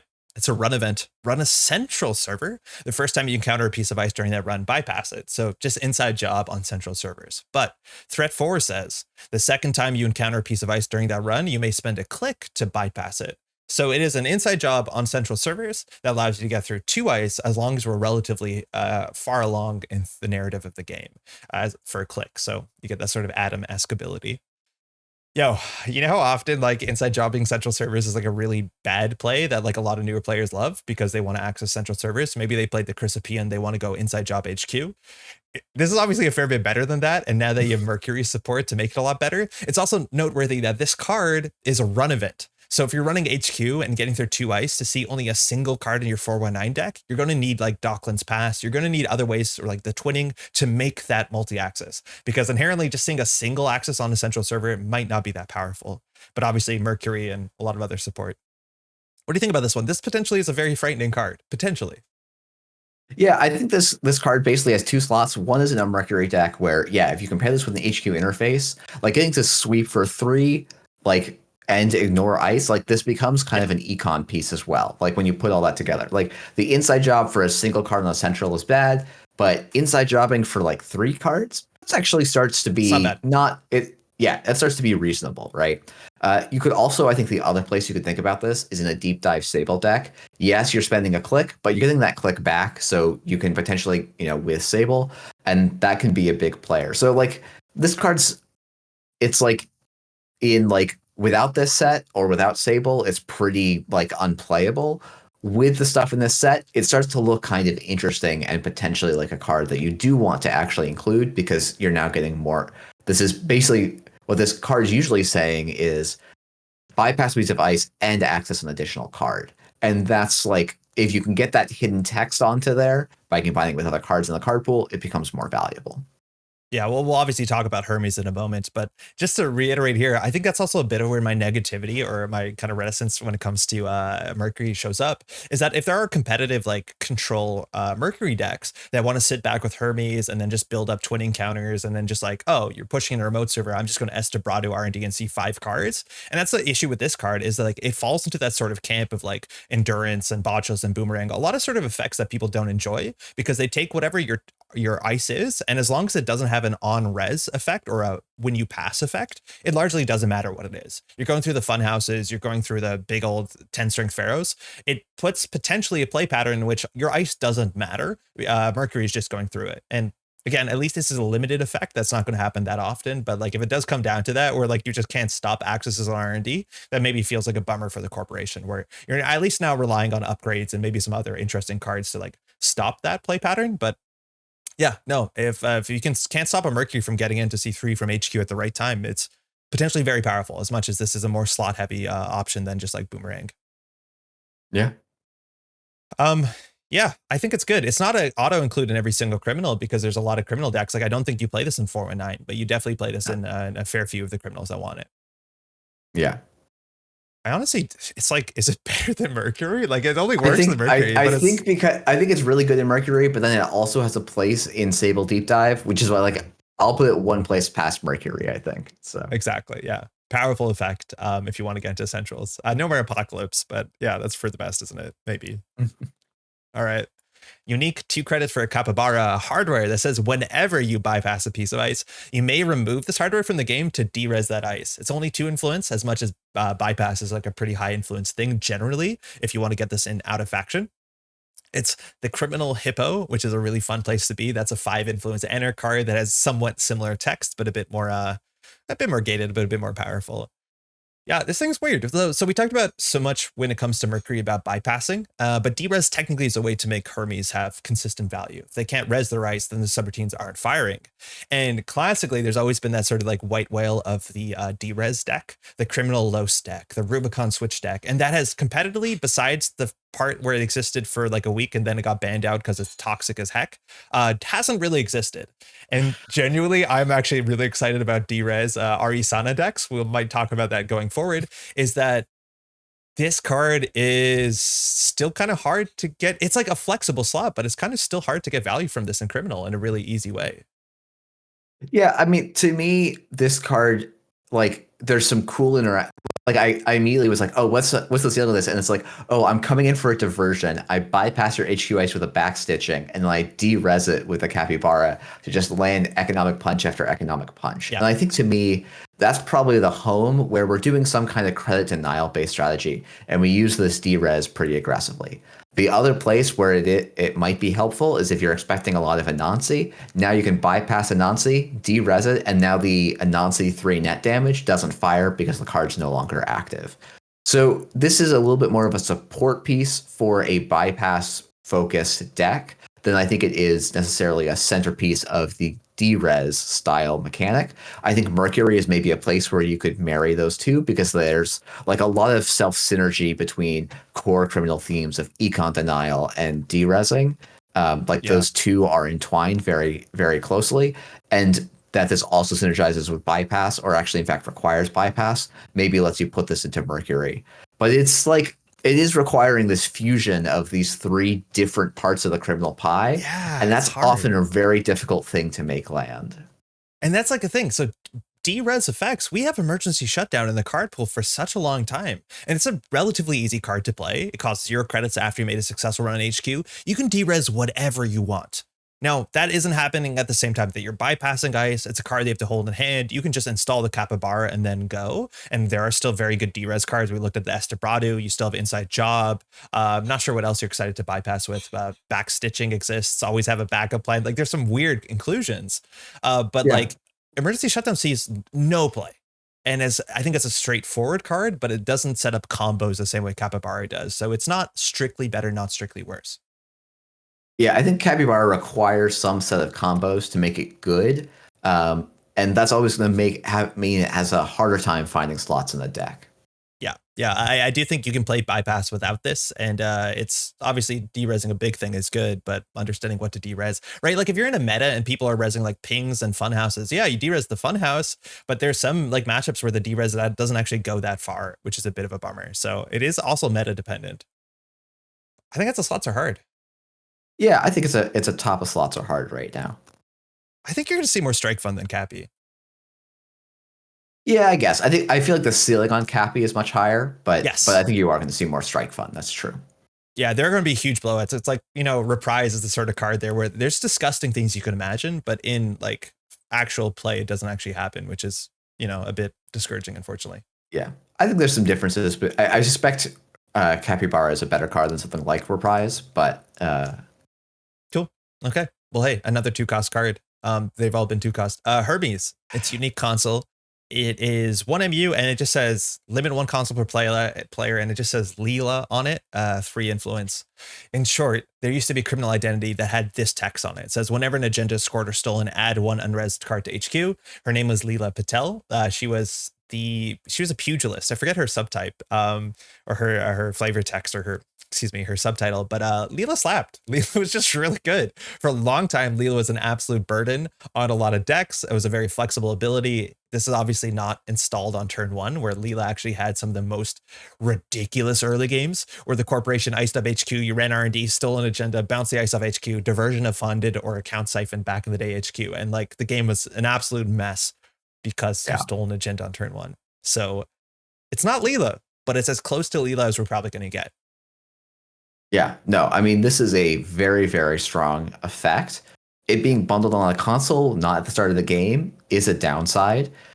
This is one of those ones where, like, I'm not super high on this card because it's competing in the console slot, which is such an important slot for Criminal. Like, Paragon and Penny Shaver have since been printing, basically been the card that you put in, and the earlier version of that Desperado. And no one's been able to print a criminal console that could replace those. And they never really want to look out of faction. Like, even I think in peak endurance meta in Worlds of 2022, I think the highest placed criminal was playing Penny Shaver. No, Sam was on endurance. Was he? Yeah, he's on 2 endurance and cleaver. I could have sworn he was on Penny Shaver or Paragon, but maybe I'm completely making that I up. remember because he had to photocopy them. He was on 2 endurance. Okay, never mind. Ignore me then. But you have a real big point there. It's like the console slot and criminal is so integral to obviously being a good slot, but it wasn't a huge economy piece that's super synergistic with aggressive criminal. Yeah, and that's been the big part of the play style for criminal for a long time, and we haven't seen a lot of new criminal economy cards printed, honestly, in the last several years, and so a lot of the criminal econ does get tied down into these slots. So that's what you're giving up by running Hermes. Now, what are you getting? Some absolutely ludicrous power turns that can happen. And so, this is a card that, it was everywhere at APAC, and people are really, really hot. Out of faction as well, in Anarch as well, because... And Shaper. Yeah, you're right. This was Hermes Tau was a big thing.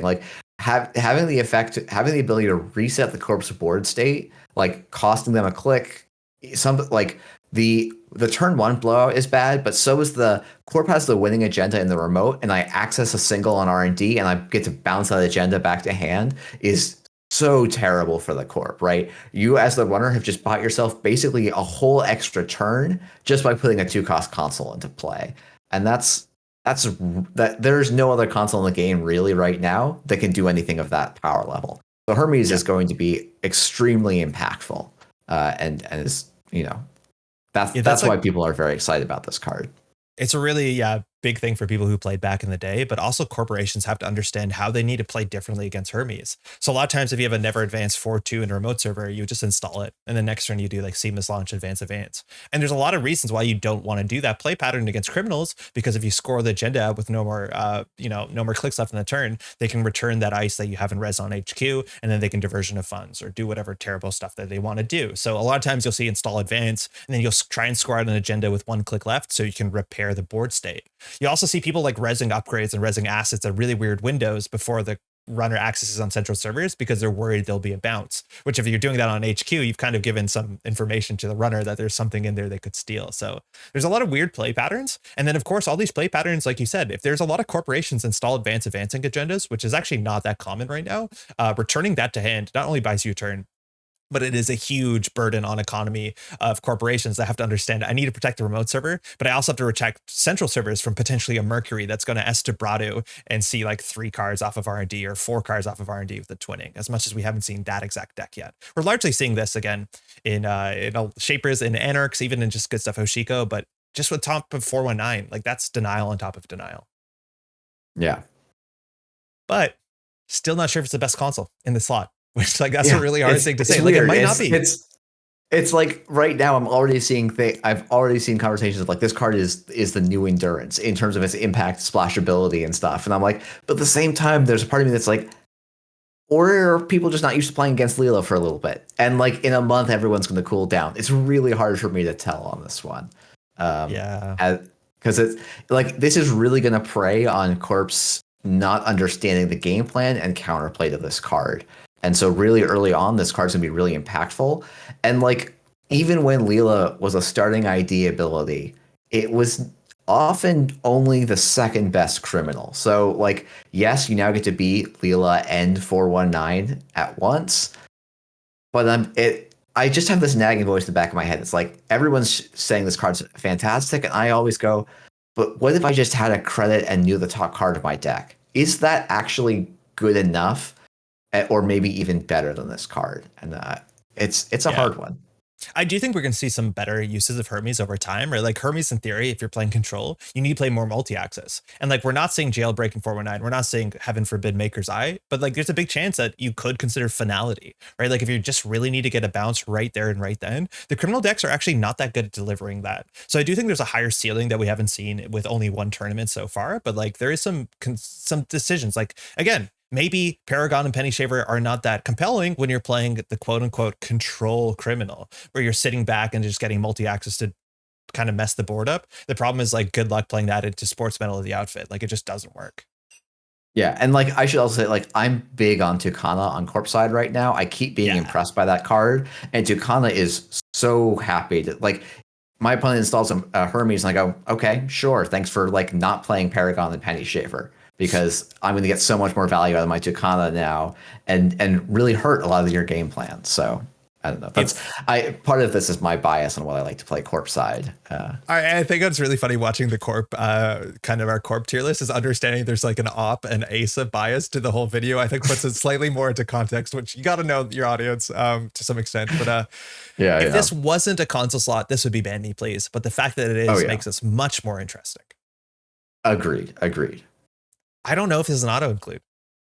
Yeah, it's like, do we just put this in Ban Me Please, despite just saying it's not actually like a... No, like I think it could be the highest build around. Like it's, okay, it probably is auto include, but like I think there's a chance that there are metas where you will not see this. And if you do see it, it might be out of faction. Yeah, I think that's fair. Like, this is wild. Is that it? I think that is where it belongs, because you don't get to put this in your deck for free in a way that you probably do with the price. So. No, people are going to be upset of us that the price is higher than Hermes, let me tell you. Yeah.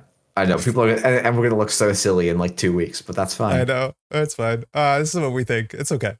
All right, next up, 3 cost gets you the Kurupira. It is a fractor for 1 MU in Criminal. That's always a pretty uncomfortable spot to be. But it says, firstly, just it's an icebreaker. So 1 for 1 strength comes in at 1 strength, and 1 for 1 barrier subroutine. So the text on Corroder, but slightly worse. That's an okay spot for Criminal, but then it has additional text. It says, whenever you encounter a barrier, you may spend 3 hosted power counters to bypass it. And then also, whenever this program fully breaks a piece of ice, you can place 1 power counter on this program. So it's like, you go to Quiznos, you buy 3 subs, you get 1 free. That's what you get here. And ideally the one that you're getting free, like you're going in for the very expensive sub, whatever. I don't know if Quiznos still exists, but like, yeah, that's the idea. Ideally, you're not bypassing a border control as much as you're excited that border control exists, so you can get good value from your Kurupira when you're bypassing the Pharaohs. Yeah, it's a criminal fractor. This is playable, but I feel like people are going to realize that the numbers on this can highly be punished. I just don't know if we're in a meta that punishes the numbers on this. It's a weird one where it's like, I'm like, okay, but I could just run Cleaver for the same cost. And yeah, it costs influence. But I'm going to be a little bit better situated against the mid-range. I'll be equally good against small barriers and better situated against mid-range barriers. And my only worst matchup is big barriers. But if I'm playing into a big barrier corp, I don't really want to be running Kurupera until I've broken 3 other barriers. And if my opponent's playing big and small barriers, great. This card's fantastic. Yes. There's a really weird meta for this. It's like, okay, maybe it's a border control into Pharaoh's Wayland deck being the top of the meta where this looks good. But outside of that, like if I'm just dealing with all 1 strength barriers, like genuinely, I think Marjana gets a short shaft in this conversation. But like, yeah, maybe it's like the numbers are not that different at the end of the day. If we're looking at all like 1 strength or 2 strength barriers, or I could be running something like a Cleaver or Corroder and be like, yeah, I'm paying a little bit of influence for it, but it's going to be a more consistently strong breaker. And if we see like any 3 strength barriers in the meta, like, oh my goodness, this is you're so sad to be running this in that situation. Yeah. So no. I don't know. This is like, I think, continuing a longstanding tradition of a weird Crim Fractor that's just kind of hard to play. Yeah, it's strange. You mentioned Corroder specifically, and like I think we are seeing some Corroder see some amount of play, and like this is not that much worse than Corroder if you want to save the influence and you can do something with the influence. It's just -1 strength, which that matters. Again, see the corpse side. There's a lot of 1 strength fractors or barriers, that are really good. You're also expecting things like you don't see IP block anymore, which is one of the more common barriers that you ran into as much as you can trace through it. But like if you're playing against Wayland, it turns out Tree Lion is just hard for this to deal with, but it's hard for everyone to deal with it relatively well. You also have Amaku as a backup breaker, and at 1 strength, can you just rely on Amaku to get through your barriers? Yeah, probably. In fact, I've been playing criminal decks for a while where I just don't play a Fractor. Because in the last meta, I don't think you needed a Fractor if you played Amakua and at least like Security Nexus, but it's gone. It's a different problem. Um, It's strange. Now, even when it comes to like, that's one of the good things here is you can bypass a barrier. So for Mercury, that makes sense. But I even think Mercury probably wants to play Banner with a bit more consistency because that is a pseudo bypass on every Fractor for 2 credits, which as long as you have the influence, that's maybe not a bad spot for criminals to be in anyways. Is that still better than Cleaver? Probably not. At least in Mercury it is. Yeah, I think the other point, like to Corroder, is not only has one lower base strength, which will matter in some cases, also comes down for one more credit, Yeah. which like matters.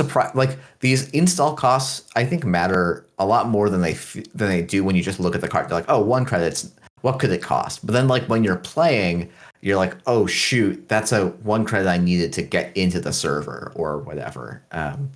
And that's gonna, without hard hitting news, maybe those install costs for runner cards are punished a bit less. Yeah. That might be something that we discover, and then this card becomes perfectly fine. But this just feels like the place where it's really good is a very specific court meta that seems only possible right now in one faction, which just seems like a recipe for this card not seeing a ton of play to me. Yeah, that's weird. Mind you can charge it. I don't know if you want to be charging this over anything else in Padma. You can get through that Pharaohs. It's just like, how often are you seeing that big old Pharaohs? Nobody deals with it well, so maybe that's nice enough to have. It's also worth mentioning, like, we saw a bunch of like simul chip in Criminal, because like program destruction is a real thing. So if you're okay playing a Cleaver or Corroder and having this as your backup breaker, this or maybe even Marjana is acceptable. Like that's an okay spot if you need if you don't want to spend 4 to 6 influence on your Fractor slot. So it's like definitely playable. But I think you can do better as long as you have the influence to spare. And I don't think there's any matchup where this is stellar besides like a very specific deck, which probably should exist. It's just I don't know how often you're running into it. The fact that like the outfit lost like a big barrier, let alone that deck only ran, I think that and then border control. Like there's some decks that this could be really good in. It's just I don't think they exist. Yeah. I think that's. I would say maybe bottom playable. of slots are hard. I think you're going to see more of this than Cappy by a mile. Okay.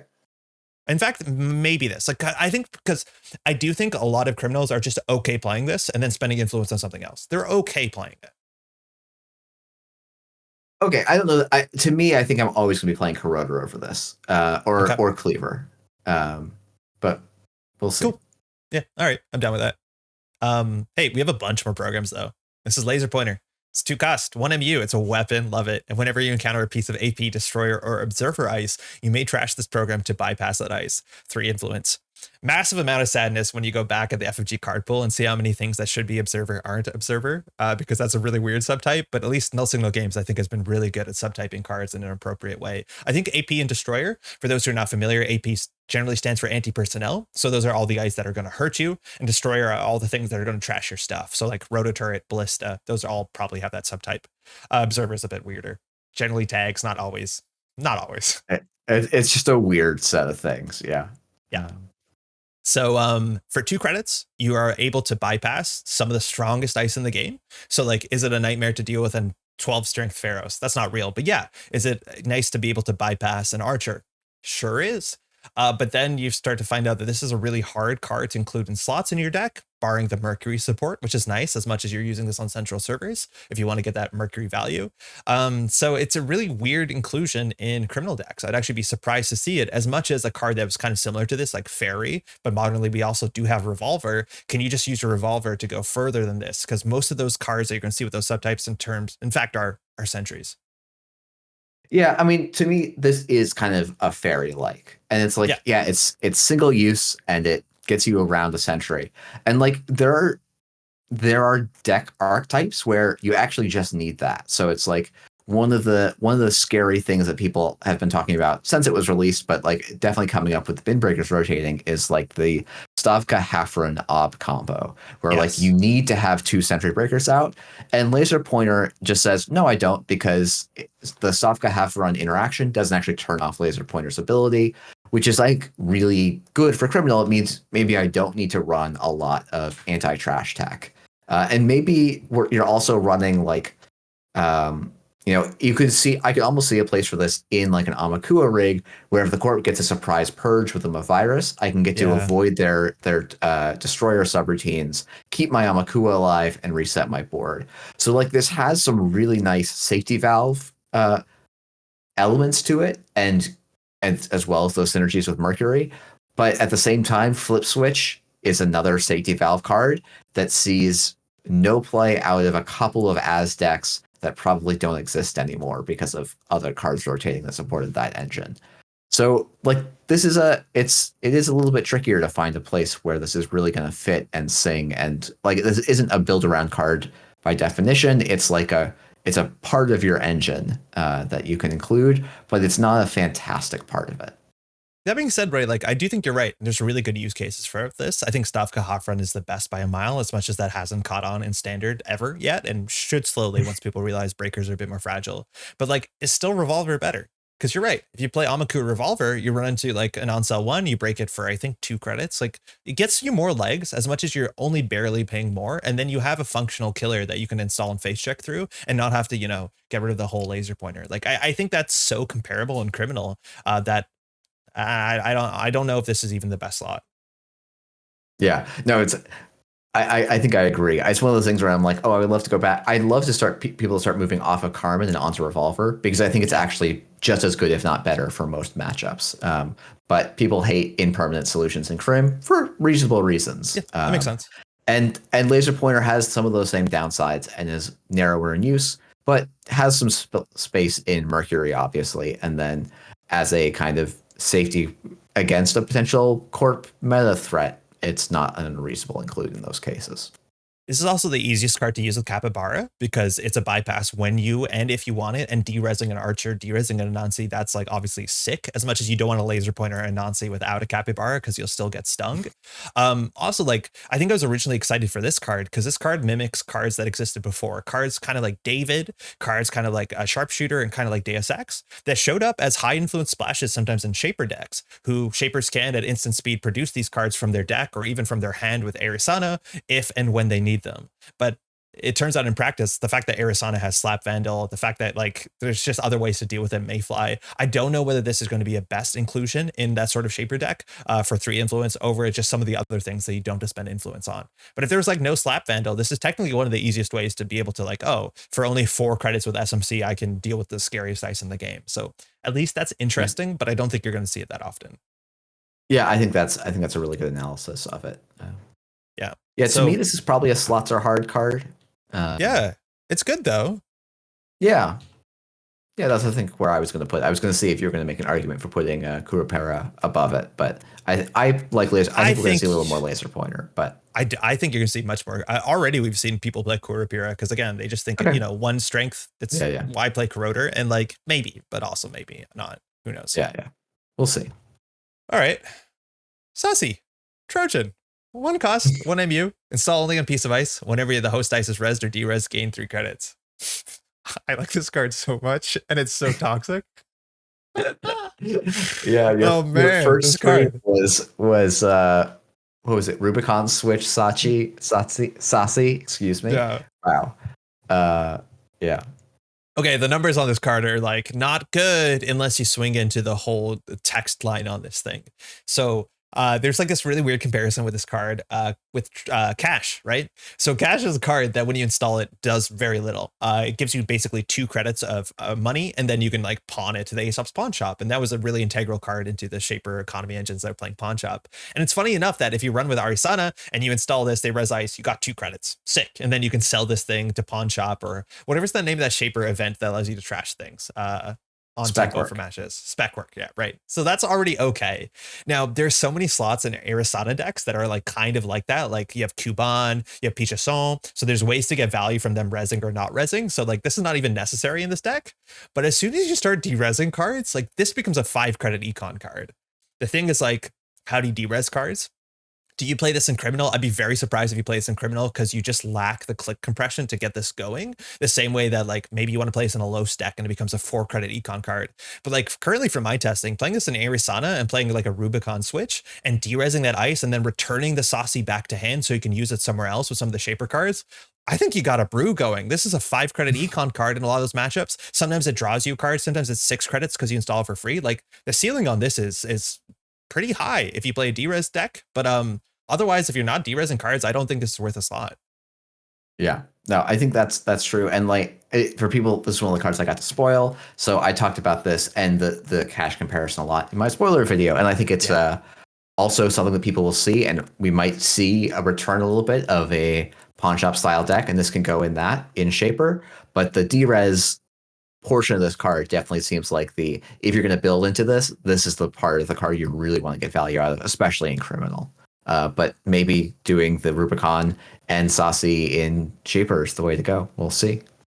Yeah, Rubicon is like an expensive card, but even the fact that before you spend the Rubicon, you can install the Saucy, that becomes a 2-credit card. Mind you, if they resed it, like it's nice that you can use this card and guarantee value with a D-Res deck. There's a lot of moving parts, but I don't know if that deck is incredibly competitive, but it's a wild engine once it's going. So it's a lot of moving parts. I think otherwise this card is like not very good unless you're D-Resing, which like it's weird that the Shaper D-Res deck feels to be the strongest thing. Yeah, I think the Aesop's engine for this is like pretty reasonable, because you have you have a click gain on the ID. So I think it's because Cubon doesn't work quite as well in the D-Res. Like, yes, it's the same net, but you're not always going to be able to pass the ice. Whereas with this, I can install this before the court gets a chance to res. If they then res and bounce me, that's fine. I'll just sell it to Aesop's next turn and be in a pretty good spot. Whereas with Cubon, if they res, I've just I'm down 2 credits plus the cost of the subroutines firing. Yeah. It's interesting. I do think though in Pawn Shop, there's so many cards that are similar, but you're right. This is probably the easiest one to get value because you're not required to go through the ice. But like again, you have what's it called? The one that charges things. You have Flux, you have Pichasson, you have Saucy, you have Cubon. You're not spoiled for weird on tempo like ice punishers. I think this is a build around. Yep. We're gonna have a very crowded build around, I think. I know, but like that certainly is good. Again, we talked about how it's nice that there's suites that are requiring you to make interesting deck building choices as opposed to like, oh, this is just a generically good card. So I'm not that down on that. Yeah, I think if you take out Rubicon Switch, I think Saucy probably goes down to around where Audrey is my sense. Yes. But with Rubicon Switch in the card pool, I think it's actually like has some real payoff. So yes, and 100% worth noting that if you're playing into an asset matchup where corp decks are running 7 to 8 pieces of ice and like 3 of them are pings and NBN, D-Res is garbage. Like, don't look at it. But if people are resing Martinis and Vampirinasas, let's go. Yeah, for sure. All right. Shibboleth. It's a decoder. It costs 1. It breaks ice and it has 3 strength. Whoa. It comes in 2 influence, 2 for 2 strength. So that's 3 strength's already a good spot. You beat Magnet, you beat Enigma. It's 1 for 1 subroutine. Sign me up, but it has anti-threat technology. At threat 4, this ice gets -2 strength. It's actually the only card we've seen that scales poorly with threat. So it is early aggression. The same with that Mercury is early aggression, and maybe the ability tapers off. I don't think as bad as this one, but a very relevant code gate decoder, surprisingly a good decoder, specifically for an early game. Now, can criminals capitalize on that early game? How quickly do you hit threat 4? Obviously the questions we have to answer, but the numbers on this are just good. Yeah, I think the numbers on this are pretty solid. I think I underrated this card, and after seeing a little bit of play, I was like, oh, wait. Basically, every early game code gate is strength 3 or less. And so suddenly, solving those for 1 credit is really impactful. And then if you need to come up with another solution in the end game, you can work towards that. Or maybe you can find a way to like sprint past the end game and not mind too much about this. So like this, I think, is actually way better than I thought it was during the release season, and it's kind of interesting to see how good just being a 1 cost to install and high base strength really can be, even with a late game downside. As long as you're the one triggering threat 4, you're quite happy as the crim. If the corp is rushing you out, then you're pretty. Then this card is like, oh god, I can't. Like, I just might as well scoop if they're like playing some high strength code gates and they rush to 4 before you can interact with their server.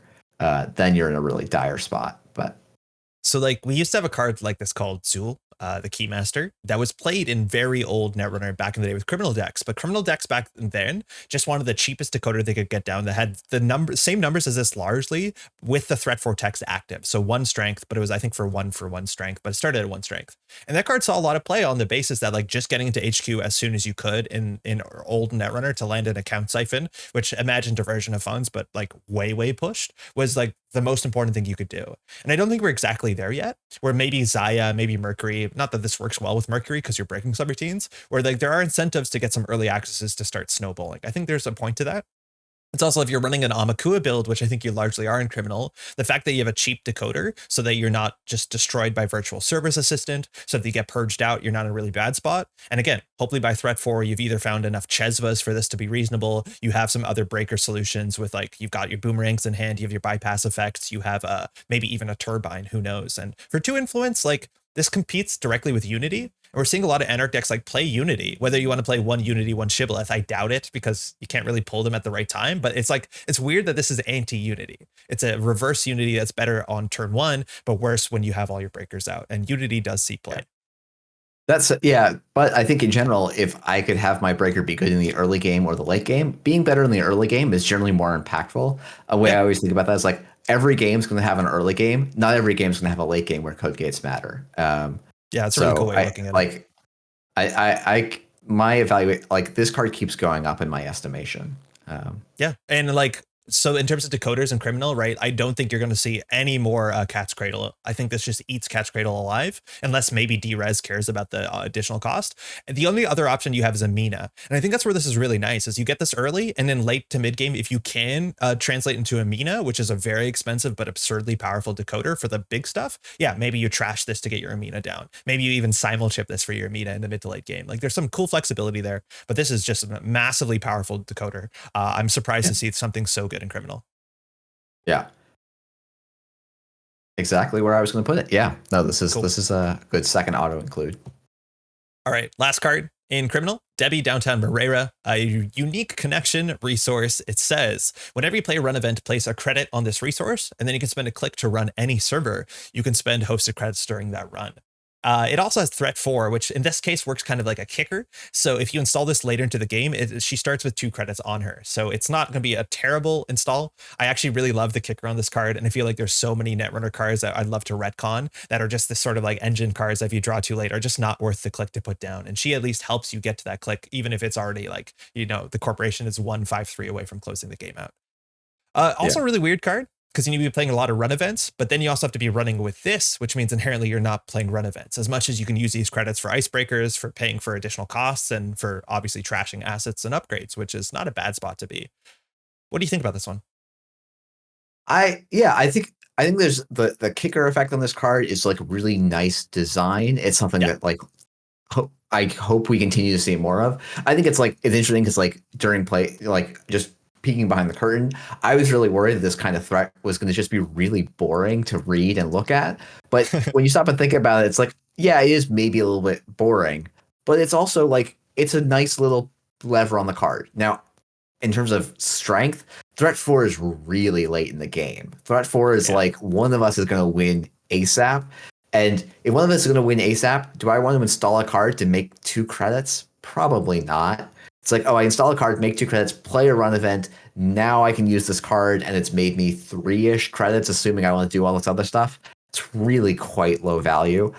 To me, this card is like it's a prepaid voice pad that puts more conditions on using it in exchange for being 1 less to install. And prepaid voice pad has not been a major player in the meta for a while. And I kind of would be surprised if Debbie Downtown was. There is no Criminal deck that runs enough run events for this to be a good enough payoff, barring Ken. I think if you play Ken, you play this, because Ken decks have like 20 run events for some reason. And that's good. But I don't think there's any other Criminal deck. And for 2 influence, right? Like you're comparing this to prepaid. In Anarch, you're comparing this to Mystic Miami or even to Ghost Tongue. And I think all those comparisons might not be favorable. Maybe you play Ghost Tongue and Debbie in some weird Anarch deck, but even then, I think Mystic is probably a bit more playable than this. Yeah, I think this requires the existence of Ken as a viable criminal identity, and that just it's never felt like it works. No. Run events have too many conditions to be generically good in all situations. Otherwise, they would just be the best thing in the game. And so, like, there's always this inherent building of synergy pieces is always going to slow down the deck and make it a little bit more trickier to run. And I don't think Debbie is a big enough payoff to really make it work. Yeah, it's not doing enough, unfortunately. Yo, without hard hitting news, is red team good now? Huh? Huh? We're I I put red team in my freedom list, in my Audrey freedom list, and it Whoa. felt not shit. I'm on team red team. I've always been on team red team. Let's not get too sidetracked. No, but let's yeah, not get too derailed. But yeah, the sort of not having or not being able to play runs is like a really big downside to cards like this. Yeah, this I don't like. It's honestly, if Ken didn't exist, this is binder for me. yeah, I think because Ken exists, it can maybe go in the bottom of slots or hard. Yeah. And it's like, if there is a criminal deck that is playing, you know, like whatever amount of runs events that you think are good enough to for this to see play, then it's still just, yeah, it's okay. Yeah. All right. Criminal Mercury support. We have some like reasonable breakers. Like, I don't think Kurapira is unplayable. Shibboleth is pretty good. Saucy is not a criminal thing largely, but overall, like a really weird mixed package of criminal cards. Very interesting mixed package. Yeah, I think it's like Hermes is the standout card, even though it's not the top of our list. It's like been defined. It's going to be a very impactful card when it lands. But the rest of the package is a little bit kind of all over the place. And it'll be interesting to see how Crim adapts to this. You know, Crim for a while was really, really like just reg straight up Crim was the strongest thing around. And it fell off a little bit in the Borealis meta. It'll be interesting to see if the changing corp landscape allows kind of a red Crim to come back, or if it maybe brings Sable or Mercury to the forefront, which seem like the only two cards that really got a lot of support or identities. So. Yeah, and like mimicking the exact same thing we saw with Anarch. The fact that these are build arounds means that, you know, just the good stuff packages and just like straight up better. And I think that's actually a downside, obviously, with these cards. It's like a lot of these cards are 2 to 3 card combos, and that can just be very difficult at top tables, depending on speeds of games and consistency of card draw. Like, it's not going to help. But that's cool. Yeah. It's not just like jam everything into 419. You ready for Shaper? Talking about talking about 2 to 3 card combos. I hope you're ready to 4 to 5 card combos. All right. Arisana, Russia, Nohu. Natural identity. This is a new Shaper. Oh man, 0 credits to install a program from your grip, paying all costs, of course. Use this ability only once a turn during a run, and at the end of that run, if it wasn't a Trojan, you're trashing that card. So, whoa, you got cool Trojan stuff, you got cool World Tree stuff, you got cool what's it called, that chip that gives you 9 credits that burns out, whatever that one is. Flame out. You got that, and Mayfly and Euler.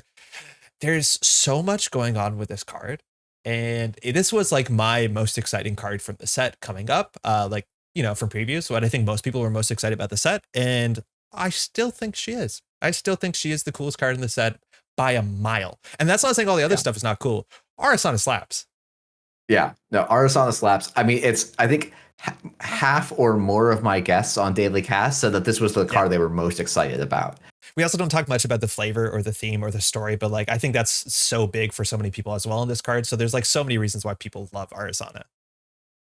Yeah, no. And I mean, just as a diehard Shaper player, like, this is the closest a Shaper idea has come to being Haley, I think, in a long time in terms of excitement and flexibility. And I have been having, like, I've just been nonstop playing Arisana when I haven't been playing Freedom, and it is so much fun. And it is like, I think there was like some word like, oh, you're just going to throw all the Trojans in and that's the deck. But there's like a lot of different flexibility in this ID, and it's really fun to have a true Shaper bullshit ID rather than Woo and Lat, which are I'm going to consistently get the best Shaper card out and hope that I can out-grinder your econ. And Arisana feels like we're back to doing tricks and kick flips and, you know, trying to make the kind of Shaper. I'm going to build an engine on the fly and see if that gets me there. And so I've been super excited to play Arisana, and I think has, like, while not being, I think, clearly overpowered, is very powerful, which is great. I think Arisana is going to get banned. Okay. Okay, so obviously, like, we haven't seen anything near that. It's worth saying that like a lot of players are going to go out their way to play Arasana and are going to play like 17 Trojans, and then they're going to have a bit of a mess of a deck that's very difficult to pilot. That is easy enough for the corp to play around. I think we're going to see people scale back on that, where we're going to see like good stuff engines. Like you're going to see people, unfortunately, a bit of a spoilers, maybe stop playing Umbrella and just play Unity, right? Like people are going to scale back and do more reasonable 80% of classical Shaper decks, and then just have 20% of the deck to have nice tricks to set up quickly, to have a bunch of their econ engines work. And we're going to end up in something that's closer to that, as much as Arasana can also do some of the wild stuff. Like DRes packages, click gain nonsense with deep dive. Like there's a lot of flexibility here that's also hard to tell what's happening. And you just have the ability to on tempo install hushes and slap vandals and Q bonds and be aggressive more than shapers can. I think inherently the ability to install something clicklessly during a run is also, I don't want to say a nightmare, but I'm really excited that people are learning how the timing structure of Netrunner works, because so many people don't know how it works, and it's Yeah. really important to understand how priority works and runs. And I think that adds a lot of depth to the game of chicken, of approaching a piece of ice that Arasana is. But I think Arasana in some ways has a sort of Cabinessa Wu ability where it's going to have a constriction on the design space of Shaper, but at least it's run based Shaper. It's not endurance, but I honestly think this is the most interesting and most powerful thing Shaper can do. It's just hard enough to play, and we haven't seen the highs yet. Yeah, I mean, fortunately, this can't get imported into Anarch, so that's one push for it not getting banned. But Yeah, like, I don't know. It's I don't know if we're putting a ban me, please. Like, this is the closest to it. Like, this is something that you have to worry about. That like the power level of this is only going to go up. Well, I think it only goes up if NSG continues to print a lot of really strong Trojans. And I think there's lots of ways that you Yeah, can print cards that aren't Trojans that are still Shaper and have, interesting things. And like Arsenal is going to have flexibility because yes, like as I say that, like yeah, as long as you print Shaper cards that you don't mind having trashed by the end of the run, Arsenal can also play all of those. And like that, dropping a laser pointer from hand to bypass an annoying sentry is always going to be a good play.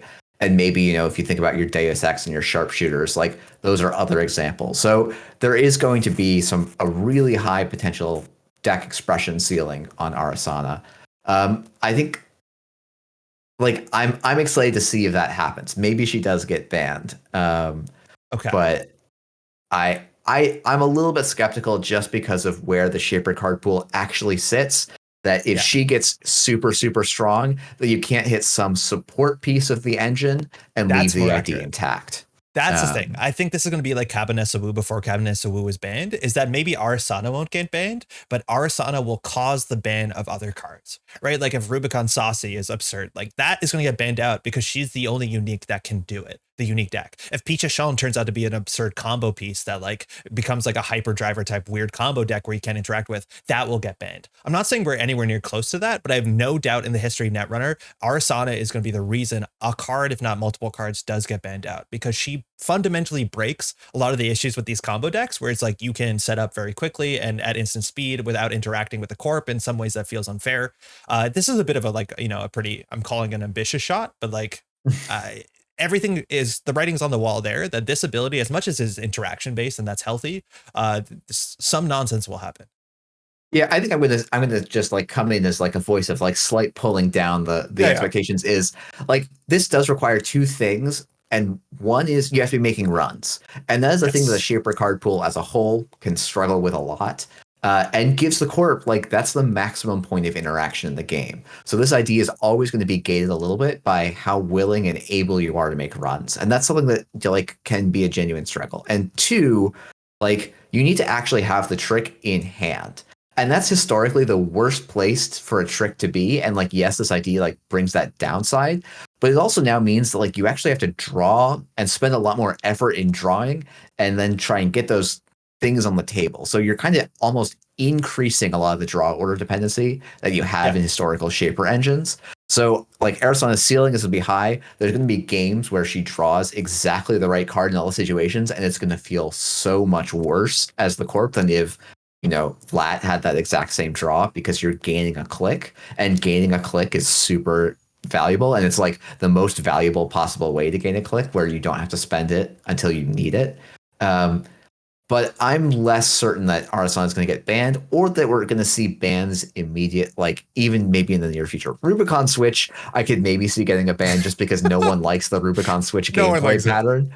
Yeah. So that to me, there's almost like there's like a class of bans for me that are this deck is getting just powerful enough that everyone dislikes it, and so let's just take it off the table. And then there's a class of bands that are like, no, we actually just can't, like, Corps can't ever compete with us if they know it's a thing. And I think we're less likely to see that class of bands with Arsana. I think that's like one of the big things with Arasana is like, to me, unless you're relying heavily on Huban and Picha Shao and maybe Saucy, which I think you are largely, is that Shaper's one or two cards away from payoff engines of why you're running. Right, like criminals, it's so easy. Whether you want to put bankroll in Arisana, you can't really play any of the criminal consoles because you probably want Lilypad. But like, are you paying 3 credits for DreamNet? Probably not. But like, as soon as you get one card like that, like Patron was a card from back in the day that gave you a huge incentive. And you know, maybe it's Prognostic Q-Loop, maybe it's Chesva, but I feel like there has to be some creativity here because Shaper doesn't have a really good reason to be running. Arisana helps, but if you have one extra card, I think it sends Arisana so much higher because I've been struggling to build Arisana decks and answering, wait, why are you running? Is it single accesses? Like that ain't it. So we need at least one more card to be really, really, really convincing here. For sure. All right. Yeah. Yeah. I like as someone who's a perennial lat hater, I don't think I'm ever going to look at lat again. And I think you're going to have to look very long and hard to figure out if lat makes sense over Arsana. Oh man, now with playing lat, you face check into NBN on turn 1 and you get hit by a core damage from Jaguarundi. So nice. Yeah, whereas Slap Vandals just laughs at that Jaguarundi all the way home. Yeah. Oh, okay. Hey, we need more cards in hand. So 2 credits. This is Sid Seven's Continental American 2020 Championship card. Joyride. A lot of text on this one. Run R&D. If successful, draw 5 cards. It's 3 influence. I'm pretty sure Quality Time, which is the card this is the closest to, was actually maybe 1 influence. Is that correct? Yeah. Quality Time was 1 influence. I wonder if people underplayed Quality Time in Anarch back in the day, or even in Crim. When Faust came out, you saw it. Yeah. To me, like, I really like Joyride. I don't think it's quite that good. It wants a prepaid voice pad meta or something. Yeah. Because in that style of deck, like, getting your gas is really important. And it's one of those cards where, like, I'm trying to optimize an Arasana deck, and it's like, oh, if I actually could get a turn 1 or turn 2 Joyride off, because icing R&D super early in the game is usually not very good for the corp. Like, getting 5 cards is so much tempo, and if you can exploit that, then like this card is fantastic, and you maybe can, if landing one of these probably does skip you a whole turn forward in the game as a Shaper player, or maybe you do splash Satisfaction. If you're playing an Audrey deck, maybe you can actually just Joyride R&D and get all your fuel to bust the remote. Yeah. But it's a weird one because if you can't run R&D, this is the brickiest brick that feels so bad because you put it in your deck to help you get out of bricks, but instead it's just sitting there bricking you, and that feels terrible. Yeah, like that's the thing. So far, I've seen actually like pretty good Shaper respect. I don't think there's been a good incentive in the meta for a while now to ice R&D turn 1, especially against Shaper. Like it's not like we had indexing years ago. Like you had to worry about it. But I think we're seeing some corporations just put ice on R&D, and that's the problem with Joyride is it's relatively expensive early, and then you don't know whether you're going to get it in. Obviously, if you're Arasana and you have a Slap Vandal, like now you're paying 4 credits for an access and draw 5 cards. Like, ooh, not amazing in the early game. So this is the sort of thing where you generally scout out the ice. Maybe they've gone too poor on credits and then you fire this. But I even argue on turn 1, like, what are you doing with 5 cards in hand? Right? Like you've created commission generally. You want to play that last click. So like you need a very good econ in the early game. And then turn 2 or turn 3 is where this begins to become relevant. Shout outs whether this is playable in a Ghost Tongue deck where like you can just smash this out for cheap and then smash out a bunch of events, build your own like prepaid voice pad on absolute gas. But like a very strange card that like even in Arasana decks, what I've been finding is that like I'm returning all my stuff to hand with Vernissage. I had too much stuff in hand. Like obviously you want to dig for stuff, but like you start some turns with like 6 or 7 cards in hand already. Obviously you can quickly get this out when running central servers, but like to me it's obviously a powerful effect. Card draw attached to successful run. It's just like you can't really afford to pay this 2 credits in the early game unless you're already financially okay, because you can't translate cards to economy that easily in Shaper. Yeah, I'm starting to like as I'm playing more, I'm like, oh, maybe this is. I'm finally like get into the situation where I get into the mid game where like I'm able to get. I'm using my slap vandals for some early pokes, but then I'm Yeah. trying to make that transition over, and that to me is maybe a home for Joyride. But this is definitely a much. This is not a slam dunk like Arasana is, and it's definitely much harder to find places for. If you could play quality time, would you? Probably, and I would probably play Probably. it over the Joyride right now. It's also wild. Like nobody remembers VRcation is a card, and like nobody plays VRcation. Obviously, VRcation Yeah, has a huge downside that it's last click. But like if you need a lot of cards in Shaper, I would actually look at VRcation in some ways sooner than this, as long as your play patterns support it. Like that is not a terrible card. 1 to draw 4 is not that much worse than 2 to draw 5 with an Axis, but you have to get the Axis for it to be good. So yeah, keep that in mind. yeah. Or even Nuka, right? Like Nuka's seeing a lot of play now. Yeah, I keep going. I don't love Nuka, but I'm playing it, and I don't know about it. Yeah, me too. It I feels am so playing it. slow. Feels I'm so still playing slow. Diesel, so Yeah. I don't know what to do about this. Like, it's not exactly a build around, but it's To obviously me, a powerful it's. effect. I'm thinking like left of laser pointer. Um, Yeah, that sounds about good. yeah, Yeah, it's yeah. I powerful. think this has potential, and it's like a very powerful effect. It just requires the right board state, and that makes it a little bit trickier to slot consistently.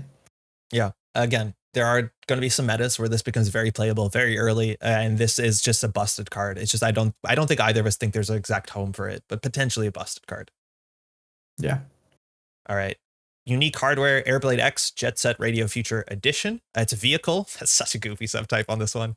When you install this hardware, you get 3 power counters on it. When it's empty, trash it. And then you have 2 interrupt abilities. So once during a run, or sorry, not even once during a run. During a run, you can prevent 1 net damage by using a power counter. You can do that as many times during a run. And also during a run, you can prevent a when encounter ability on a piece of ice. This card is 1 influence, so it's super splashable. It is a chargeable counter card if you are playing, Log Vault or what's it called, Padma. But very importantly, Hunting Grounds has rotated. So this is the card that for 1 influence you could put in your deck to deal with the 1 encountered abilities if you're not playing Hush. And let me tell you, this is where it's really interesting. Like canonically, this is Arasana's Rollerblades. But I think Arasana Yeah. is probably one of the worst decks, or not the worst decks, but it's like you don't need this in Arasana decks because you're already so good No. at hushing stuff and instant speed. Yeah, I think you're maybe rollerblading, maybe Lat is rollerblading around or Dow is Yeah. rollerblading around. Maybe Anarch if we get like a really like people are trying to figure out if there's like a Funhouse B1001 deck, and like if that becomes a real deck, maybe Hoshiko puts on her rollerblades. But Yeah. like I think if you're in Arasana, you just always play Hush over this. Like there's no one influence that's going to be more valuable to you than Hush compare if the alternative is putting in an Airblade. So We weren't very hot on Hush when it came out in one of our tier list videos. And, the idea is like we thought as maybe if there's a shaper that can produce that instant speed, right? Like there's a real big cost to Hush, at least in standard and startup Hush slaps.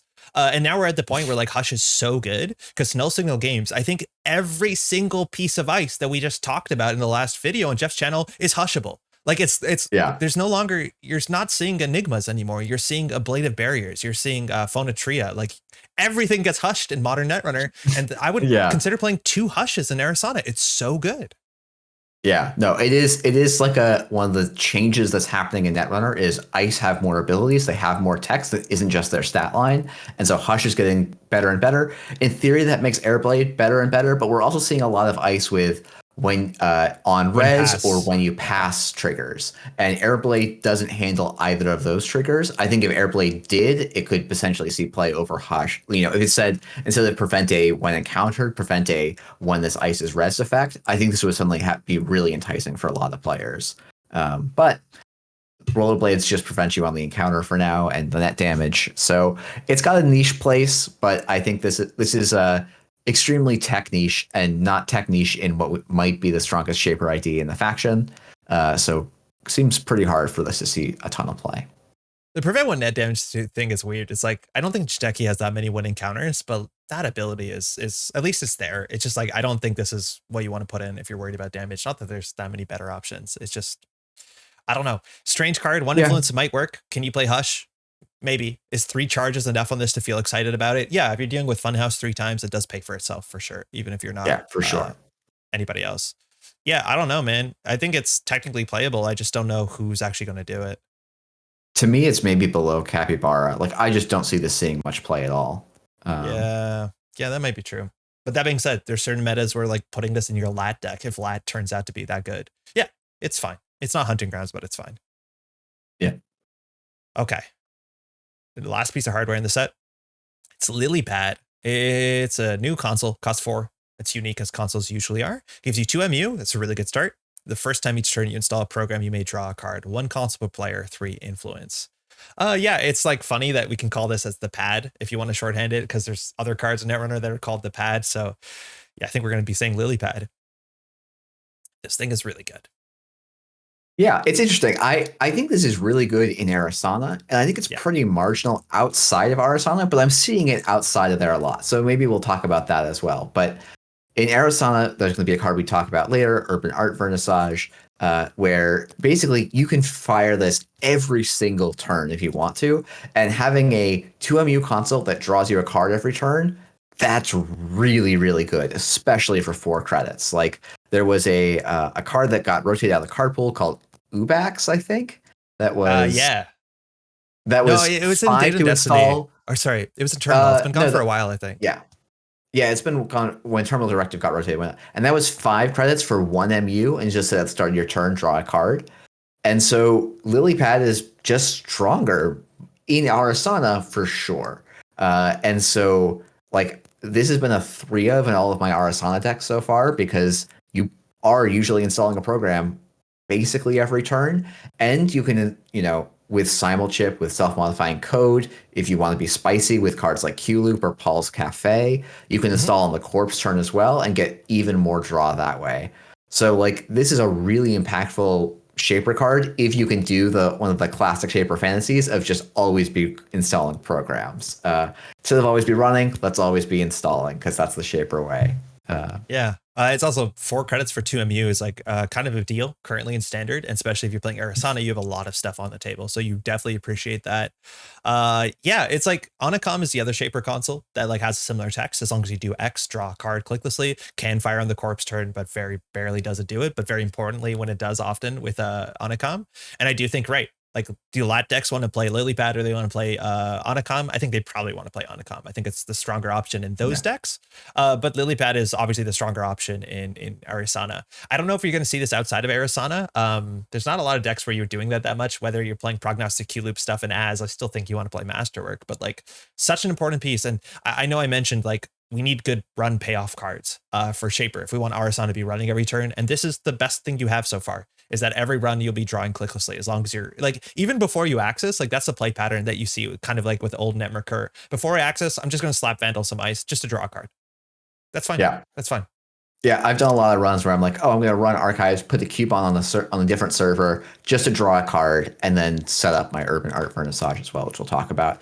I have seen a bunch of people say, like, running what I would call, like, I think this is maybe just a little PSA. If you're running a reg fixed suite where you're installing, your decoder, your fractor, your killer, and a conduit, you shouldn't be playing Lilypad. If you need because you're at best getting 4 draws, and maybe in 1 or 2 board states will you need the extra MU, you're better off playing like an Anacam and a DZMZ in most of those cases, or even just 2 Anacams. So that would be my little PSA for people. This is really only good if you're triggering it probably consistently 3 to 4 times after you install it. And remember that you always have to install. Generally, your console is not one of the first cards you get to install every game. Yo, Pantograph is dead, huh?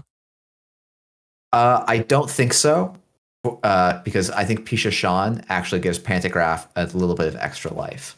Oh, cool. Yeah. Okay. There's Pisha Shan's a wild card. This is great. This is an auto-include in Arasana. I don't think it's auto-include in all other factions. I don't know that we want to put that under, I think it's under Hermes, maybe? I think so. Yeah. Okay, cool. All right. Let's start with some programs. I think Trojans are obviously going to be really important. So let's see our first one. 3 credits for a Living Mural. This makes it the most expensive Trojan in the history of the game. It's a killer. It takes up only 1 MU, and you install it like Trojans do, largely on pieces of ice. Interface, 1 credit to break 1 sentry subroutine. protecting this server. So this thing basically you put on a server and it can break every sentry on that entire server. So we used to have CyberCipher many years ago that marked a server. This marks a server in a way that's much harder to forget. It's also 1 for 2 strength, which is really nice. And it comes in at 1 strength, which is okay. And then threat 4. So late in the game, this actually comes in at 4 strength, at least for the remainder of the turn it's installed. And with Arasana, again, the fact that you're clicklessly installing this, returning it to hand, means that the threat 4 text should be active in every single game that you are playing Living Mural. I just want to take a second as a shout out here for those who maybe missed this, but Trojan is a subtype you're seeing on new cards. But just remember, all cards in the history of Netrunner, all programs that are installed on pieces of ice, the corporation's piece of ice, have the Trojan subtext. So if you don't have the remastered Gateway edition, a remastered edition of like Botulus, or even if you have FFG 2012 core set, like all the cards, if you want to play those, have Trojan on them. Very important to understand, just for players to evaluate Arasana in general. Living Mural is the second Trojan killer. You got to figure out whether it's even better than that. You also have to figure out whether it's better than not playing a Trojan at all, because inherently having an expensive Trojan, mind you, we didn't talk about this with Trojans, but corporations can trash their ice as long as they're installing other ice on that server. So there's a chance that you lose the Living Mural. Now, Simulchip is in faction, but this comes down to a lot of times numbers. Is this better at dealing with sentries more than any of the other axis options you have within Shaper? And I'm honestly not too hot on this one. I think it's expensive up front. I think it deals with Drafter relatively well. It doesn't deal with the big stuff really well until you hit threat 4. But would you rather play Ika for 0 credits and 2 credits to move it around? Maybe. Would you rather just play an Echelon, which I find it funny that Echelon doesn't have threat on it, but functionally has threat on it. It is a killer that scales better into the late game. This one I haven't been impressed with. I think out of all the Trojans, this is the one I'm least likely to play. Yeah, I think this one is very tricky to see play. I think to me, the interactions between Arasana and Ika just make that like such a clearly better choice if you do want to run a Trojan killer, which I think is actually pretty reasonable. I think while Corps theoretically can tax you out, that hasn't historically been a thing that Corps are really able to do, trashing their sentries. They have to be trashing a sentry with another sentry to make that super impactful. And it's not like you're not going to have Simulchips or even some other tricks in Slap Vandal that we'll talk about. Yep. So I'm not as worried about that part of the card. I think it's the fact that like with Ika right now, you can install it and not host it on a piece of ice, and it still counts as a Trojan for all of the 2 other major effects in the card pool that care about it, makes it really hard to play Living Mural. I think if we think about a world where Ika is no longer with us, which, hopefully is not too many years away, I think Living Mural is a perfectly acceptable card in that circumstance. And we'll probably see play in Arasana at that point, because I do think it has upsides over Echelon. Being more than twice efficient to boost is a big deal. Being able to bounce this and effectively install this for 1 in the late game does make it pretty good. Having meaningful end game bounces as Arasana is actually sometimes a thing that you're looking for, and this will always be something that you're pretty happy to bounce around. But yeah, this card's a little bit weird. Just as a common rules thing that people will miss. Oh, yeah. To interface, you have to match the strength of the sentry you're trying to break, not the ice that Living Mural is hosted on. And you don't actually have to host Living Mural on a sentry. If they've put a big, expensive barrier down like a Pharos, you can host the Living Mural on the Pharos so that the corp is less likely to go and trash their own stuff. But yeah, I think this card's it's a little bit strange to me to have Ika in the pool and print this, which seems like it's basically always worse than Ika. It has theoretical upsides at the threat 4 level, but it's just quite tricky for me to see that being a consistent consideration that you care about a lot. And this is like the sort of thing that's kind of comparable to some stealth lists that you saw back in the day. Is if someone was playing a stealth archetype, which is, you don't see that often right now in standard, I don't think. Players were really quick to be like, okay, I'm going to play a stealth fractor, a stealth decoder, and a stealth killer. And that makes sense because you're playing a stealth deck with a lot of stealth support pieces. But then you find that you've actually stretched yourself out a bit too thin, where stealth are specifically kinds of breakers that require a certain kind of credit called a stealth credit. And you only have so many stealth credits. And to me, Living Mural, like you see that with Arasana, where you're seeing a lot of decks that are running, like I'm running 7 kinds of different Trojans, and Arasana can only clicklessly on tempo install 1 of them per run per turn. So for Living Mural to make sense with like Egret, which is a nice way to get value from this in the late game, where you're making something else on the server a sentry and you're getting through 2 ice cheaply. It just, you find out that like maybe there's a chance if I play a fixed strength breaker, I can use my Trojan installs on some of the other really cool Arsana pieces. And you're not just stretched too thin where you're holding 5 Trojans in hand and you're like, oh, well, which one am I spending a click to install? So yeah, there's definitely upsides to it. But like, I think modernly, even Ika doesn't make that much sense. And yeah, you can play probably any killer. It's okay. But Yeah. mind you, killers have largely changed now that Bugalter is banned. Would you play Bugalter and Arasana? Maybe, I don't know. Maybe Yeah, not. probably, right? Yeah. But So what are you thinking? I think this is a hard slot. I think this is a hard slot as well. Yeah. I think it's like pretty low though. Oh, interesting. I just don't see why you'd play this over any other killer option you have in Arasana, obviously in Shaper in general. Yeah, I guess to me, I put it above rollerblades because I think you're like, if there's a meta that has lots of sentries on a Doom remote kind of thing, and you have to get in, this card actually is pretty good for that. So that to me, I think is a more plausible scenario than I'm playing Shaper and I'm not playing Arasana and whatever. Yeah, it's like all these other hypotheticals where Airblades gets better. And I think, putting it above Capybara also makes some sense. Yeah, there's a chance even can go higher. I'm not too hot on this one, but I think criminals could play it. Yeah. But I think that's also maybe we're proving our own point here, right? If Bugalter's out of the meta, do we break killers or do we break sentries that easily? So maybe if corporations swing into that and you see the sort of decks we saw at Worlds last year that have like 9 sentries, yeah, Mural gets even better, as much as like you're going to have to simul chip it back at some point. Yeah, all right. That's a good point. Cheaper Trojans, Pichachon. It's a Trojan program, install on a piece of ice. Cost 1 credit, 1 MU, and it says whenever you pass host ice, you may gain a click. If this is not the first time you gained a click during a run this turn, add this program to your grip. So you can get 2 clicks from this. Again, clicklessly with Arasana, and at that point it returns to hand, so you can set it up maybe later. This cares for the whole turn, so it's not like you can get more Pichachon values. At least it's always going to be a click gain. I think this is the card that was the least obvious how absurd it potentially can be. Because Arasana, mind you, has so many already other Trojans you want to slap on ice to basically tell the corporation, you're gonna have to res that. Because otherwise I'm getting flux charges, which is probably pretty minimal. I'm getting Cubon charges or Cubon credits, or getting clicks backs from Pichachon is immensely powerful.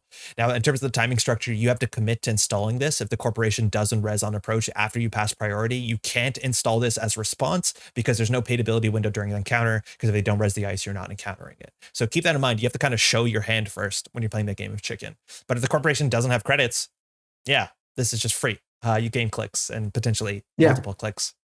Or on a res piece of ice, if you install this from hand and you break that ice for 1 credit, or I've had this happen where I have a Pichachon and a Cubon on the same piece of ice, and I make money and get my click back from running going through the piece of ice. So I think Pichachon, like, people immediately said deep dive. The thing I've played the most of it with so far is Conduit, because it basically lets you sprint a conduit up to threatening levels really, really quickly, right? If you're making 2, clickless runs on R&D, suddenly your conduit's strength is like gets there pretty fast. And there's I've had turns where this starts installed and I basically get 3 free runs out of a single Pichachon, which is a ton of value for a single card. And pair that with Cubon, again, D-Res engine nonsense. Like, you're clicklessly gaining 4 credits a turn if they can't res ice. Sometimes 8 credits if they have double Cubon. You're obviously investing a lot in a single piece of ice, and if they trash that, you're in a bad spot. But like, this is just such a good punisher to force, like, the fact that Shaper cards are now forcing corporations to res ice, because otherwise you're getting a free run. Like, that is, as much as I don't think Shaper has the biggest payoff, besides cards like Conduit are really important, is potentially massively important, especially for combo decks. Deep Dive obviously works. Yeah. I think it also, like, even if you're just thinking about like kind of reg control style gameplay, forcing the corp to respond to you can be a really powerful tool in that kind of controlling play style, where you just get to you get to say, no, you don't get to spend resources the way you want. You have to spend them the way I dictate to you. And that can be a very powerful piece. And like the way, Criminal has historically done that with Diversion, and Anarch has done that with Stargate. And like Pichachon actually feels like a piece of Shaper tool, like kit, that the corp actually has to play around and respond to, because giving the runner 2 to 3 free clicks is too many clicks for basically any corp. It's like people play Sable for this ability, and it's on a 1 credit card that you can put on any piece of ice in the game. Like, that's kind of wild. And even like, are we playing red team Arasana? Like it's a 2 influence card. Like that honestly sort of makes sense. I don't know whether you're playing Info Bounty instead, but like there's some really wild stuff you can do with this. And again, I don't think Encore has been legal for a while now, but that's sort of ceiling where shapers can do absurd stuff if you give them enough time and they're unchecked. Like, yeah, you can see huge conduit digs. Absolutely incredible. As long as you can get these down clicklessly, which I think Arasana is probably the obvious inclusion for this. I don't know if you're going to see it out of faction, but there could be some poison somewhere brewing where this is very, very potent. For people that want to try and make that poison, the reason I said Pantograph is not completely dead is because if you bounce a Pichachon to your hand and then steal an agenda on that run, you can reinstall the Pichachon from your hand. So if you're doing a big conduit dig, you can dig really big because in theory, as long as you steal an agenda on every conduit dig, you'll get the click back to be able to keep going. Now, there's a lot of ifs there and it requires some setup, but if you can make it happen, you might be able to one turn tunnel R&D and get the win. It's, it has cost in that you're paying Pantograph and not lily pad, but maybe it's enough. Yeah, maybe Dow, get that ice they can't afford to res on centrals. Even moving around ice that you can get through relatively cheap. The fact that you can put this on a funhouse and clear the tag clicklessly, like there's just a lot of flexibility to this card that compares to Cuban, but the upsides can be even higher. Yeah, I think that's the thing that's been so impressing me the most about this card is like I'm super high on Coupon, as people could probably tell from my channel's profile picture. And I'm so glad that we got a shaper that actually makes it a card you want to put in decks actively. But Pichachon has like really impressed me with how much flexibility and power it can give. So how high? Here? Oh, I mean, I think if you're... You think it's a build around? Like, do shaper decks always play this? Because I don't know if Lat does. No, that's true. I think Arasana decks always play this, but I think Arasana decks also always play lily pad. And I think if we're being consistent, high build around is good. Yeah, such a wild card that it is that impactful because it does not seem like it can be that big of a deal. But there's some huge upsets hiding in the shadows. Okay, our last Trojan, Slap Vandal. It's a shaper card. 1 cost, 1 MU, 1 cost, 2 influence. It's an AI, that's important, and it's a Trojan icebreaker. So you install this on a piece of ice and you can spend 1 credit to break a single subroutine only once per encounter. So you're only cheating through 1 subroutine per run with this thing per encounter. Now 6 strength is a really interesting limit on this one. I always forget that number is there. And 6 actually gets you just about through everything unless the corporation has done a lot of work to make that a problem. So like an expendable tree line is at 7. Pharos is a nightmare as well. Both of those things you can hush through. And then I think very beautifully, and we might start to see this, is wraparound at 7 strength if you don't have a fractor installed is like absolutely perfect into this thing. But barring and virtual service assistants, I don't think there's any punishment for this card. And this is just such a nice piece in Arasana that you can face check and you always know 1 subroutine. If it's terrible, I'm getting through. If it's the end of the run, I'm getting through. And for 2 credits, that is a steal. As much as Botulus doesn't work entirely perfectly with Vernissage, it's pretty good still in Arasana. This is strong against a lot of the virus hate. Yeah, I think to me, freeing up the influence is actually a thing you're pretty happy to do with Arasana. I think we'll see. Maybe good players will disagree with me, but I think actually being able to play this instead of spending 3 influence on each copy of Botulus ends up being pretty nice. Now, like the downside is multi-sub ice is much more painful for you. And it's like, oh, if you're starting to bring in stuff like poison vials so that you can break multi-sub ice, like you can do that, but it also feels like you're maybe kind of building on the wrong card. Like Slap Vandal to me is an early pressure card, and then you kind of get rid of it as you transition into the end game. But having a 1 install from hand at paid ability speed in Arasana, like this is a staple in Arasana decks. I could even see it being a tiny, like as a 1 of that you can get off of an SMC in regular shaper decks, just because it's cheap. It's going to be cheaper than most of your other break options if you're trying to like contest an early game Rashida behind a border control or something like that. Like being able to SMC, put this down, break a single on the run, get an agenda or get a Rashida, that's maybe worth a slot, even though it's probably not going to end up in that many shaper decks. Yeah, that's what I'm fascinated, whether this is worth that like early aggression slot. Because shaper is like getting down, what are you paying for? Early game, you're pulling down in Golo. Like this is such a difference to set up quickly. Yeah. Now, of course, things have to be said with Urban Art, Vernissage, Lilypad, just having cheap things you can spam out. I don't think Arson is going to struggle to do that by a mile, but just understanding too, like even the mid to late game, if you're not using the ability on this, it's still an okay piece to windmill out for value. So I'm super high on this thing. I think it's fantastic Yeah. for Arasana. I think you might see it out faction. I don't know whether Az decks are playing this, but cheating this out. Poison Vial with Flux Capacitor, like I don't know whether that's better than just not doing that, but that also on its own is a build that I think is going to be interesting that people will try and pursue whether or not it converts. Yeah, actually, I hadn't thought about this in Q Loop as, but at 2 influence, it's actually not terrible. It's definitely something you could think about. Yeah, it's not the worst at all, especially because Poison Vow is good. Cool. I think that's a really strong build around. It's like obviously a lot more obviously playable than Pichachon, but I think it's a card that like falls up later into the game as long as you're not playing D-Res. Yeah. What are you thinking? I mean, I think it goes, right there with Pichachon. And I think like Pichachon's going to probably like Pichachon's going to be the card that everyone feels bad, and Slap Vandal's going to be the card that allows the Shaper to get to that board state. So they're so close in power in that sense, I think. Yeah, I think most players would probably assume this, but I think we're going to keep it on the right side because that's an interesting take. All right, so we just moved our cameras because we're blocking stuff, but we got a couple more Shaper cards here. This is an Umbrella. 3 cost, 1 MU. It's a decoder and a weapon. I find the weapon subtype, I'm so glad that it's being explored more. We haven't even mentioned the arms dealer from the last set, but I don't know if it's got more relevant going forward. The program can only interface with Iced hosting a Trojan program. So not a Trojan itself, but you are going to have required to have Trojans in your deck. Comes in at fixed 5 strength, like some other cards we've seen, and 2 credits to break up to 3 code gate subroutines.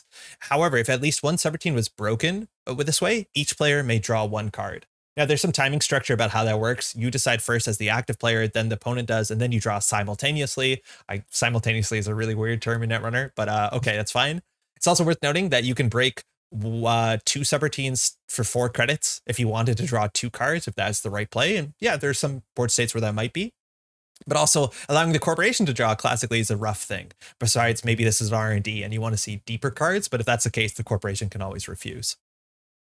So this card is like inherently, it's convoluted, right? Like it's a decoder, but you need setup pieces. You talked, and I think I very much agree with this. You talked in our corp review is that if the runner beats your ice for 2 credits, but they require them 2 to 3 installs to get there, that's like expected. So like obviously that's good, and you break just about every single code gate in the game for 2 credits. I think Vampire Nasa slightly sneaks around you, but I don't think there's any code gate that's above 5 strength, let alone above 3 subroutines besides exactly that. Correct me in the comments if I'm wrong about that. So numbers Gatekeeper are good. is an interesting. I was going to say Gatekeeper and Valentau are both interesting exceptions. I'm not saying the new one, the new Wayland. Valentau code gate. That's it. Valentau. Okay, yeah. So like both of those are interesting. I think Gatekeeper is the one that I'm expecting to see a lot of, though there's also going to be a lot of outfit. So you have to think about what your plan's going to be for that if you want to run an umbrella-based deck. And I think I need to install this breaker and install something else is always going to be a little bit tricky for this card, seeing a lot of top-tier competitive play. Yeah. Now you can hush the Gatekeeper. You can't hush the Valentau, but at least you have, some combination makes sense. I'm trying to remember if Gatekeeper is a like trigger effect. No, it's a static. Oh, it is static. Okay. Yeah. Okay. So because Gatekeeper is not. Yeah. If Gatekeeper was a when you res, it would be different. But because it's a static effect, you can hush it and deal with it, which is great. And like it's really funny because you pointed out outfit and maybe a sports medal. Not that you don't see Gatekeeper out across most of HB. Those are decks where allowing the corporation to draw a card is an absolute disaster. Like you can't let a sports medal draw free cards, let alone the outfit draw free cards. Those are some of the fastest decks that are just like trying to draw into their whatever your regulatory their combo win conditions. Yeah, that's awful. However, right? Maybe they're flooded. Maybe you're aggressive enough. And I don't honestly know if I'd say an Arasana with this 3 piece combo is going to be aggressive. This is at least very efficient. Again, with a Q bond, you're getting through every code gate in the game for free. That's wild. Nearly every code gate, asterisks. Yeah. I think it's interesting that like I think you're right. When we're in a meta that's really combo heavy of outfit and sports medal and probably, we've seen both of those. And those decks are just trying to dig through the deck as quickly as possible. There is a whole classical style of corp that is like, I'm going to play a single remote glacier game plan. And like Atea might do that. We've had, Precision Design do that. And like against those decks, you as the runner get more value out of the draw than the corp does. And that's also going to be the case probably where Umbrella is going to be pretty strong, where it's like, okay, I get to avoid all of their attacks and code gates, by just paying 2, and we both get to draw a card. And so you're getting like some payoff out of all of the work you're putting in to make this umbrella work. But there's just going to be a lot of decks that are pretty happy that you're letting them draw cards and that you're spending 2 cards to beat 1 piece of ice. And even then, like you said, Atea and like Asa Group, like giving those decks cards, they're some of the best decks that can also translate cards into board state. Like that's also nonsense to me. It's like that's a really steep cost. I guess it's like, oh, if I'm running R&D, then maybe they don't want to keep doing that draw because now that I'm just getting to see a new card off of R&D every time. And so maybe that's the setup where you're trying to do is like you single R&D, you draw a card and you tell the corp, hey, do you want to draw? If you do, I'll go back in for free and we can both keep going. But it's just like those matchups are the sort of matchups where putting a 2-card combo in R&D in the early game is like, that's not how you win those games. Those decks are all about the remote servers. Like if you're not dealing with Asa's Magnet on the remote server that you're getting through for 2 credits on a 2-card combo, and mind you, what are you going to put on the Magnet? Like that's a bad spot for a Trojan as much as it will end up there eventually. And then you're giving the corp card draw. Like, I don't know. To me, like just like Living Mural, I'd probably just play a Code Gate, like a normal, a classical decoder.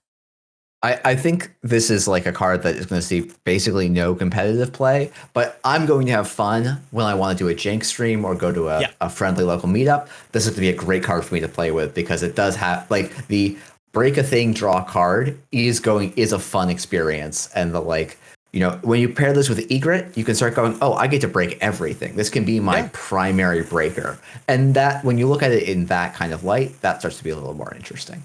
Yeah, Egret, Palangi, get through Anansi for 2 credits and you draw a card. Like, yeah, that's messed up. It's just, we'll see how relevant that is in a lot of other matchups in the standard competitive field. But like, yeah, interesting, very powerful, very flexible. Egret's good. But I don't know if we're going to see it that often.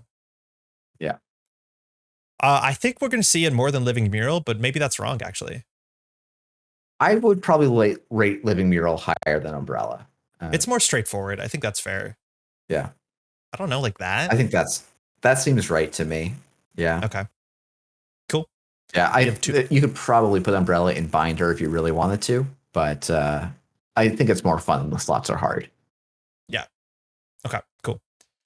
We got our last unique connection, Beatrice Freire Gonzalez, 2 credits, unique. So many 2-credit cards in this set. Are we just poo-shicking all day? Connection resource. Speaking of 2, it's 2 clicks to run HQ. If successful, instead of breaching HQ, breach R&D, and when you do, get another card. 3 influence there. This is a thing where this is technically in standard the first like obvious in influence in faction HQ pressure card the Shaper has ever had. Barring, I think Escher is the only other HQ card that's ever existed in Shaper. And like that's actually like a big downside of Shaper decks is that Shaper classically doesn't have HQ pressure. So you don't really need to ice up HQ that well. That's sometimes a benefit, sometimes a downside. But you are seeing classically Shaper decks like splash in very important legwork sometimes, maybe Docklands Pass. But I think more commonly for 1 influence, you're going to be playing DJ Fenris, which becomes Steve Cambridge, which becomes one of the best HQ additional value cards in the entire game. To me, this one feels a lot like Iru, where it is a pretty expensive cost for an okay ability. Yeah, I think it's like the fact that this is 2 to just see 2 off of our like 2. It's the first time you use it. It's 2 credits and 3 clicks to see 2 cards off of R&D is really expensive. And if the corp like you can play this in the situation where you're switching your game plan to the locking R&D game plan, and then this card's pretty solid, right? If you're in the situation where like, oh, the corp can't win with the cards they have in hand and on board, then Beatrice is quite good because you can put it down, and now the corp has to defend both R&D and HQ to try and push for a win. But this works with Waken Plant, right?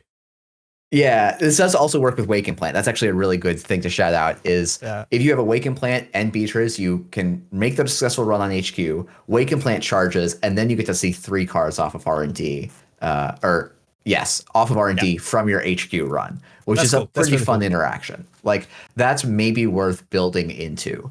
But in your generic Shaper deck, you're not always getting to that board state where you've locked the corp out of winning from cards they have on hand and board. You're playing a little bit more reactively. And so then you feel the cost of the install and the clicks to use a lot more than, this card's ceiling might suggest. Yeah, it's like this card's also support for other cards that haven't seen a lot of play, like a Kiko Nisei support. That's nice, but not going to be very competitive. Mind's Eye support. We end up in the same sort of spot. Obviously, it works with twinning as well, which like Shaper can do okay, I guess. But it's like, again, maybe Palace Cafe support. I think Shaper would love some unique connections, but unfortunately, also Shaper lost their best unique connection in rotation with Beth Kilrain Chang. So that deck also is now playing a lot of really weird connect. Like that's a big thing. As much as we were excited, maybe, or I was excited, I'll say, in Shaper to play Palace Cafe, it's like all the connections we got from this set, none of them are universally good for all decks, right? Like you don't want to play Iru and Shaper, I don't think. So like, ooh, that Palace Cafe, we're just as far as we ever were from it, which is a bit unfortunate. Yeah. But I think you're right. Maybe we're driving our wheels off to Polly's Cafe, but Exactly. Yeah. oh, I should say also there's some comments. People should go and read the NRDP review for this card. Another chemist, not me, put a very good review up on the chemistry that's going on and depicted in this board. Some there's the chemistry that's actually depicted on the blackboard has one or two errors, and then is also chemistry that's completely inappropriate for the lesson that's happening on the main part of the art. And also, I don't know that there's a lot of practical applications to elephant's toothpaste, so a bit of a flavor mismatch. But no, when evaluating this card, I think it's interesting. I think like it's not there are going to be Shaper decks that want to try and disrupt the kind of play pattern of lots of ice on R&D, one piece of ice on HQ, lots of ice on the scoring remote, and this card maybe is enough to disrupt that. But I don't think this is a card you get to put in and say, I'm building a Beatrice deck. It's Beatrice is going to be good for me in this specific board state that I'm achieving enough. So, okay, it's going to get one slot. And that's tricky. And I don't think that's going to be that many Shaper decks either. I think for the most part, this card's not going to see a ton of play. Yeah, I still think I'm going to play one in a Shaper deck for a while to see how soon it'll take me to convince myself to cut it, because it is very interesting that is now a lot of pressure on Essential. I just think you're going to see so little of this that like corporations are not going to start icing HQ. I don't think you really need to. So maybe that makes a card better. Also, shout out. I think you see Arasana and her partner on the photo in the back, which is, I don't think I noticed that till now. Oh yeah, I did not like that. That's cool. Super cute. Yeah, it's neat. I think there's some metas where this could be relevant, but those are the sort of metas where Shapers or the corps are going slow enough that getting this overwhelming R&D lock on through HQ is worth pursuing, which like, yeah, I don't know. We've been in a very fast meta for the last couple of months, and we didn't see that many powerful slow cards. So I'm a little bit down on this for that. But yeah, if we're in a slower meta, this card starts to really shine too. I was actually going to let you put this above Joyride because you said you wanted to slot it in a lot of decks as a one of. But I don't have any qualms with it being there either. Okay. Yeah. I think I'm gonna cut it eventually. I don't believe in it, but like I want to try it because it at least seems like okay. And it does something unique. Like that's worth something. Yeah. Okay. Speaking of doing something unique, this is not a unique card. 2 cost. Everything's 2 cost. Urban Art Vernissage, a ritzy job resource. When your turn begins, you may add 1 installed non-virus Trojan program to your grip. If you do, place 2 credits on this resource. And then you can spend these hosted credits to install cards. Not just Trojans, just cards. Oh, which is like really great. Yeah. This card is so important for Arisana. I don't know whether we're going to see it outside of Arisana. I don't think that largely matters. This is the sort of payoff for getting that clickless installs. It allows you not only to get money to set up your board state to continue going, but it also allows you to reposition. And that's like the big thing with a lot of these, like, if you committed your Slap Vandal to a piece of ice, like it's kind of stuck there. But now you return it to hand, which is the best place for it to possibly be. So you can install it for free, clicklessly drawing a card with Lily Pad while you're running a different server. And that gives you so much life to some of these things that are inherently like pretty limited and niche use. But as soon as you're installing them clicklessly and returning them to hand to throw out again. Yeah, this thing's absurd, man. 3 of in our Arisana decks. I think 3 of is correct. I don't think 2 is good enough. I think you need to find this fast. Yeah, no, I agree. I mean, this is definitely the card that makes everything tick. And I feel a little bit silly. It's like, oh, I maybe should have. People were so excited about Arsana and then speculating about how you support her. And I'm like, oh, my spoiler video is going up at the very end of the season, basically. But yeah, no, this card is fantastic. One of the interesting things is not unique, and you might actually be able to get some value out of installing a second one. I think it's pretty unlikely, but it's definitely possible. A play that's going to happen on some board states where like you pushed out a lot of Trojans aggressively early, and now you're looking to recoup some of that value. And even just the 2 repositions can be really impactful. Like this card does a ton. I think the non-virus clause is probably, I It's think fair. Botulus and Tranquilizer, I think Yeah. would be pretty gross if you could reposition those for free forever, because they would basically recoup their cost. But I don't know. This card is very flexible. It is, I think, going to see play in every Arasana deck. I think that's really competitive, and yeah, it's a very strong engine piece. I'm very excited to see an engine that's not Aesop's Pawn Shop for Shaper. So Yeah, you left this at the end of your spoiler video when this came out. It's like, okay, wait. You could really play Trojans now. And that's such a huge deal that this card, like, I don't think we'd be excited about the Trojan package if it wasn't a card like this that is so easily playable, right? Like, yeah, so no, powerful. finding this early, like the fact that this like helps you install like your lily pads, your other breakers, like you just install like I found that like this makes environmental testing really playable in Arasana because it discounts the upfront cost and then also helps you bounce and fuel it much more quickly. So like, yeah, you know, not instead of daily casts, but in addition to daily casts. So like I don't know, Urban Art Vernissage is doing a ton of lifting, I think, and really an interesting and I think quite powerful card for the Trojan based archetype. So. And that's the thing too. It's like we looked at what's it called, at the Living Mural. 3 credits to reinstall that thing. You're joking. Also, like, how are you going to get that moved around to get the threat 4 to be active? This is exactly the puzzle piece where you install it for 1 credit and the threat 4 text will be active in every single game because it's going to go back to hand. Yeah. Even if they trash it, you'll simul-chip it back in on the corpse turn or when they trash their ice to get a lily pad draw. Like it's cool that you have the ways to play around all the downsides to that card. So that's sick. Yeah. It's a build around. It's like one of the most powerful cards in Arasana. I think it actually is maybe more powerful than Lilypad, but Lilypad is slightly more playable and more, but I don't know if you're playing it outside Arasana that often. I don't think you should be playing Lilypad outside of the Trojan deck right now. Like there could be a future meta where they put a new Shaper package that installs lots of programs. But up until that point, I actually would rather see an Urban Art Vernissage, and I could see decks that say, I'm going to play 2 Lilypads and other forms of draw compared to, but I think you'll always be playing 3 Urban Art Vernissages. Though I might be wrong. It might be 2 is the correct number somehow. But so that's all the Shaper stuff today. And like, I think we're in the same sort of spot as we were with Essa in the last cycle, where like the Shaper that came out, there's some cards that are just like universally playable, like Banhar Finality, you can play that whatever you want. But there's so much support for this niche archetype that kind of checks this box that I'm really excited about. Where like, if you tell someone you're going to an event, you don't want to say what faction you're playing. You actually want to say what ID you're playing because you are interacting with a different part of the card pool in such an important way that it does play differently. So like understanding you're playing against a Lat versus an Arasana, yeah, you'll see some of the same cards, but it's a totally different machine. And I think it's fantastic. I'm so excited for run-based Shaper in a way that's very flexible with this huge creative ceiling of output of creative expression. Like that's awesome. I have no doubt like you're as stoked as I am about this sort of thing. No, I'm super. This is a Shaper game plan made for me, so I'm super excited to see it manifest in the real world.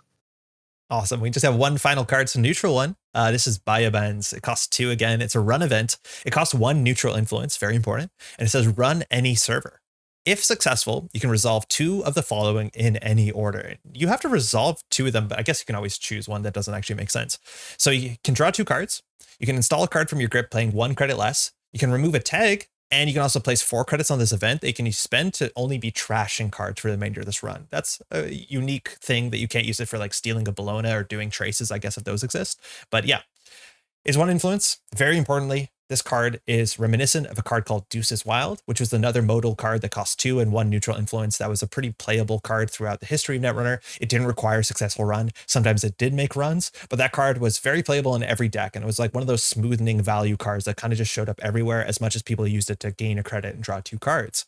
Now, through the history of Deuces Wild, people started using it for its more nuanced abilities more often throughout the history of its life. So remove a tag, expose a card, make a run. That stuff turned out to be something that's a bit more interesting. And Biobands is like such a strange card compared to Deuces because we went from universal playability with very obvious non-interactive play space to something that's a bit more nuanced. That being said, the timing of this card, that you get these effects before the run is successful, before you're breaching, that's beneficial. Technically, the run is already successful, but it's also not playable in all board states, and not every ID or faction wants to play this as easily as they do Deuces. I did not know how to evaluate this card. I think the fact that this is one of the on-tempo tag removal cards in the entire standard format is very notable. I think there's certain factions where like getting something cheaply down before access, whether it's like a conduit or more likely an imp or a penny shaver or even technically you won't get the unsuccessful trigger, right? Because it's already been successful. So like bankrolls and penny shavers don't actually make sense, but things like imp do make sense. I think there's a fair bit of flexibility to this card, but I think this card is also kind of comparable to what's it called? Raindrops Cut Stone. Okay. Yeah, where like all of the individual numbers on this card are slightly lower than you'd want them to be. So nobody wants to spend that one influence, which seems like a really big cost to play this card. But I think this card is a lot better and a lot more flexible than it looks like, but not playable across every faction. Yeah, I'm definitely a little biased because I've been playing a lot of Arasana, and Arasana does really like this card because you can force a lot of successful runs, you can draw cards, and you'll almost always have a card you want to install from your hand. And then in your asset matchups, you just suddenly having the draw 2 cards and trash an installed asset. There's basically no assets in the entire format, I think, right now that have a trash cost higher than 4. I think with maybe the exception of San City Grid is like one of the few. There's probably a couple others like Mwanza or something like that. But like whatever. This is usually saying 2 credits, draw 2 cards, and then do something else. And either that's install a card for a credit less, or trashing a card, or clearing a tag. Like, I think 2 of those 3 things will probably be relevant in most metas that we seem to be heading towards. Like, we just saw a lot of tags get pushed, and we're seeing a lot of assets get pushed out of the set as well. So I feel like this card looks kind of innocuous and quite niche. I think in practice, it's a pretty easy and smooth card to put in most decks, except maybe the like no installs Crim kind of style. That's like, I'm playing my 3 breakers, I'm playing my console and a couple of resources, and then everything else is like events and disruption and stuff. But outside of that, I feel like this card will have pretty consistent play options. And it's just a question of, do you have a better use of your 1 influence than this? Yeah, to me also, like, there's slightly a slots issue, right? Like, say that you're putting together, and I think Arasana can use influence relatively in creative and interesting ways. It's like Dirty Laundry is very comparable to this. And like Dirty Laundry, if you're playing it as just a 3 credit access, like you need the access for the Dirty Laundry to be really sick. And so like how comparable is Baya to Dirty Laundry? There's a lot of different options on it, and it's a lot more flexible, but you don't get something that's that different than Dirty Laundry if you're running remote servers where you're getting 2 credits worth of trashing value, and then you're also drawing 2 cards. So like, yeah, maybe this is better than Dirty Laundry. It helps you set up. It just, I don't know how long it's going to take for people to like really embrace this card, because I do think you're right that it's really good. I just feel like people are set in their ways. Yeah. I mean, I think it's like one of the things is Deuce's Wild's best mode was expose and run, and then either draw 2 or gain 3 credits, depending on what the board state calls for. Yeah. And this card doesn't have that same high ceiling. And the fact that it can't ever be, it's only credit positive if you're trashing stuff, is a big downside. And definitely makes the card like noticeably less powerful and less of a, oh good, I'll put 3 influence on these in most decks. Yeah, I'm interested to see, right? Like the 1 influence slot of like, oh, I have a deck, I'm spending 13 or 14 influence. What do you do with that 1 influence slot left? And there's like a cadre of cards that like show up in these lists. Like, do I play DJ Fenris? Am I unironically playing networking now? Like there's a lot of like weird inclusions that you can consider. And this one's like not bad. But again, I don't think it's as easy as like Deuce's Wild was, as that sort of like paste that just gets that number up to 15. So we'll see.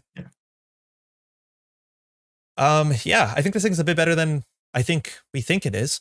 Yeah, but it's like not exactly a build around, but it's definitely not slots are hard. It could be slots are hard, but I don't think it should be. I think our build around has like to me, this is like a round of wheels power level kind of thing. Yeah. Yeah, it's not, it's not truly a build around. Maybe we need like we could think about a category for next time, but yeah. That's like a glue kind of card, because this is very much a glue card for certain decks. But yeah, I think the 1 influence should be less intimidating than I hope y'all think it is, because it definitely does a lot for the slot. Yeah, okay. It definitely does. So do we want to just take a second and reevaluate whether we want to move anything around? Let's go from the top down. No ban me, please. Again, I would push Arasana in there, but I don't think it's accurate. Otherwise, we have some good auto includes. I think you're playing every Shaper. Arasana is just sick. Every Anarch deck probably should be considering the price, and every criminal deck will probably be playing Shibboleth. I feel okay about that.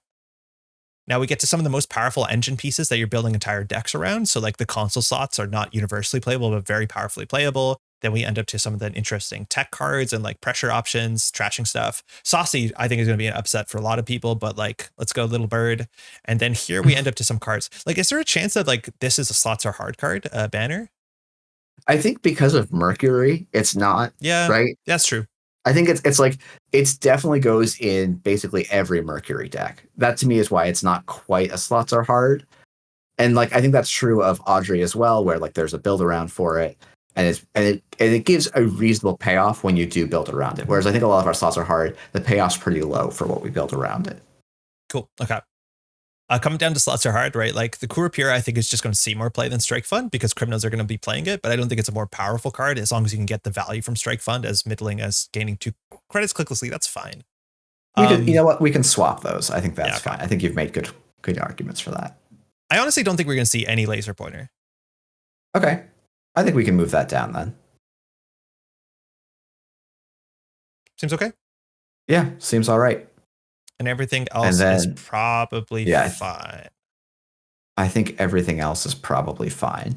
And like these are probably our most aggressive binder pushes where like there's a lot of these are more like actually I should say all 3 Anarch ones feel like it's maybe there'll be a situation where a new card comes out that makes these good, but right now they just don't seem like they have a place.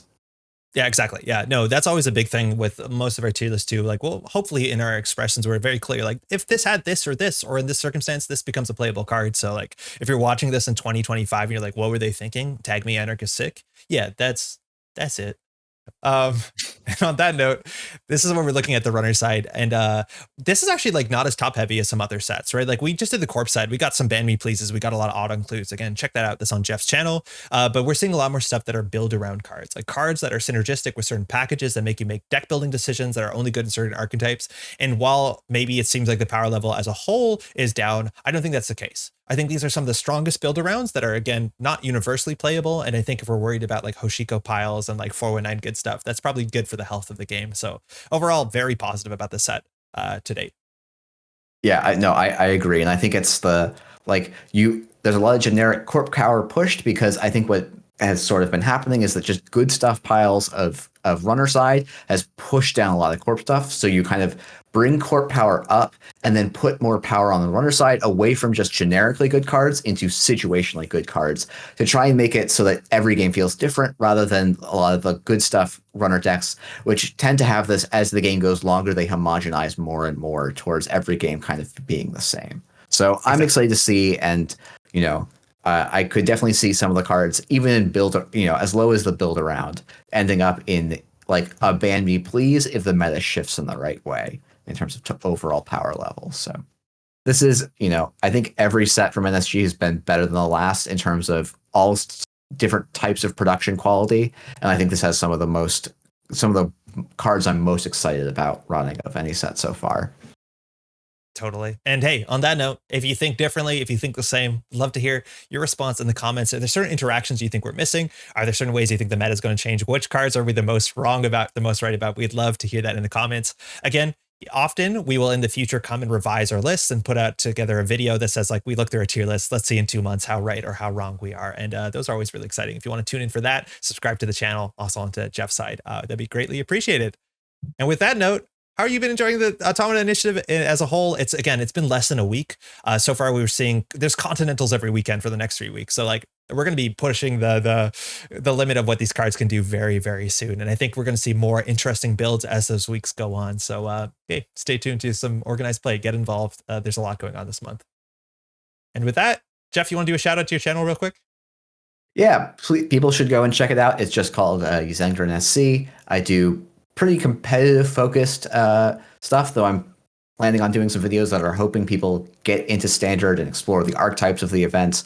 Those will mostly be coming out probably towards the tail end or end of after Continental season, just because I'm also running some of a good chunk of the Continental season because I'm in organized play at NSG.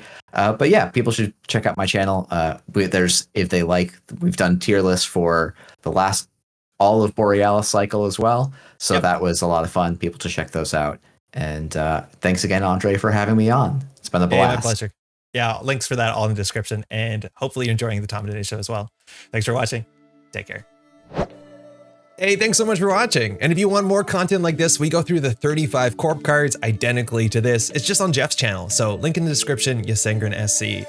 I'm super stoked to get this out, would love to hear your opinions, but just getting this out means we can move on and get to some more gameplay stuff, which there's a lot of cards to dive into, and it's really strange how, even regardless, I just want to keep making our Asana toxic D-Res decks, which are probably good for no one. Shout out to all the names here, and of course, all of the patrons for the Métropole Grid. These folks here and all the folks at the Daily Cast tier level, your support helps me put the time into this sort of videos, taking the time to record and then just edit in all those card overlays that actually took way longer than I thought it would, but hopefully it's a bit more approachable. And on that note, enjoy. Again, this month we have Continentals every weekend for the next 2 weekends. We're running a Nationals here in Montreal. We'll have a video talking about that. Hopefully we can see you there. But otherwise, the Automata Initiative has been out for just about a week now, and it's still so exciting. Thanks for watching. Ciao.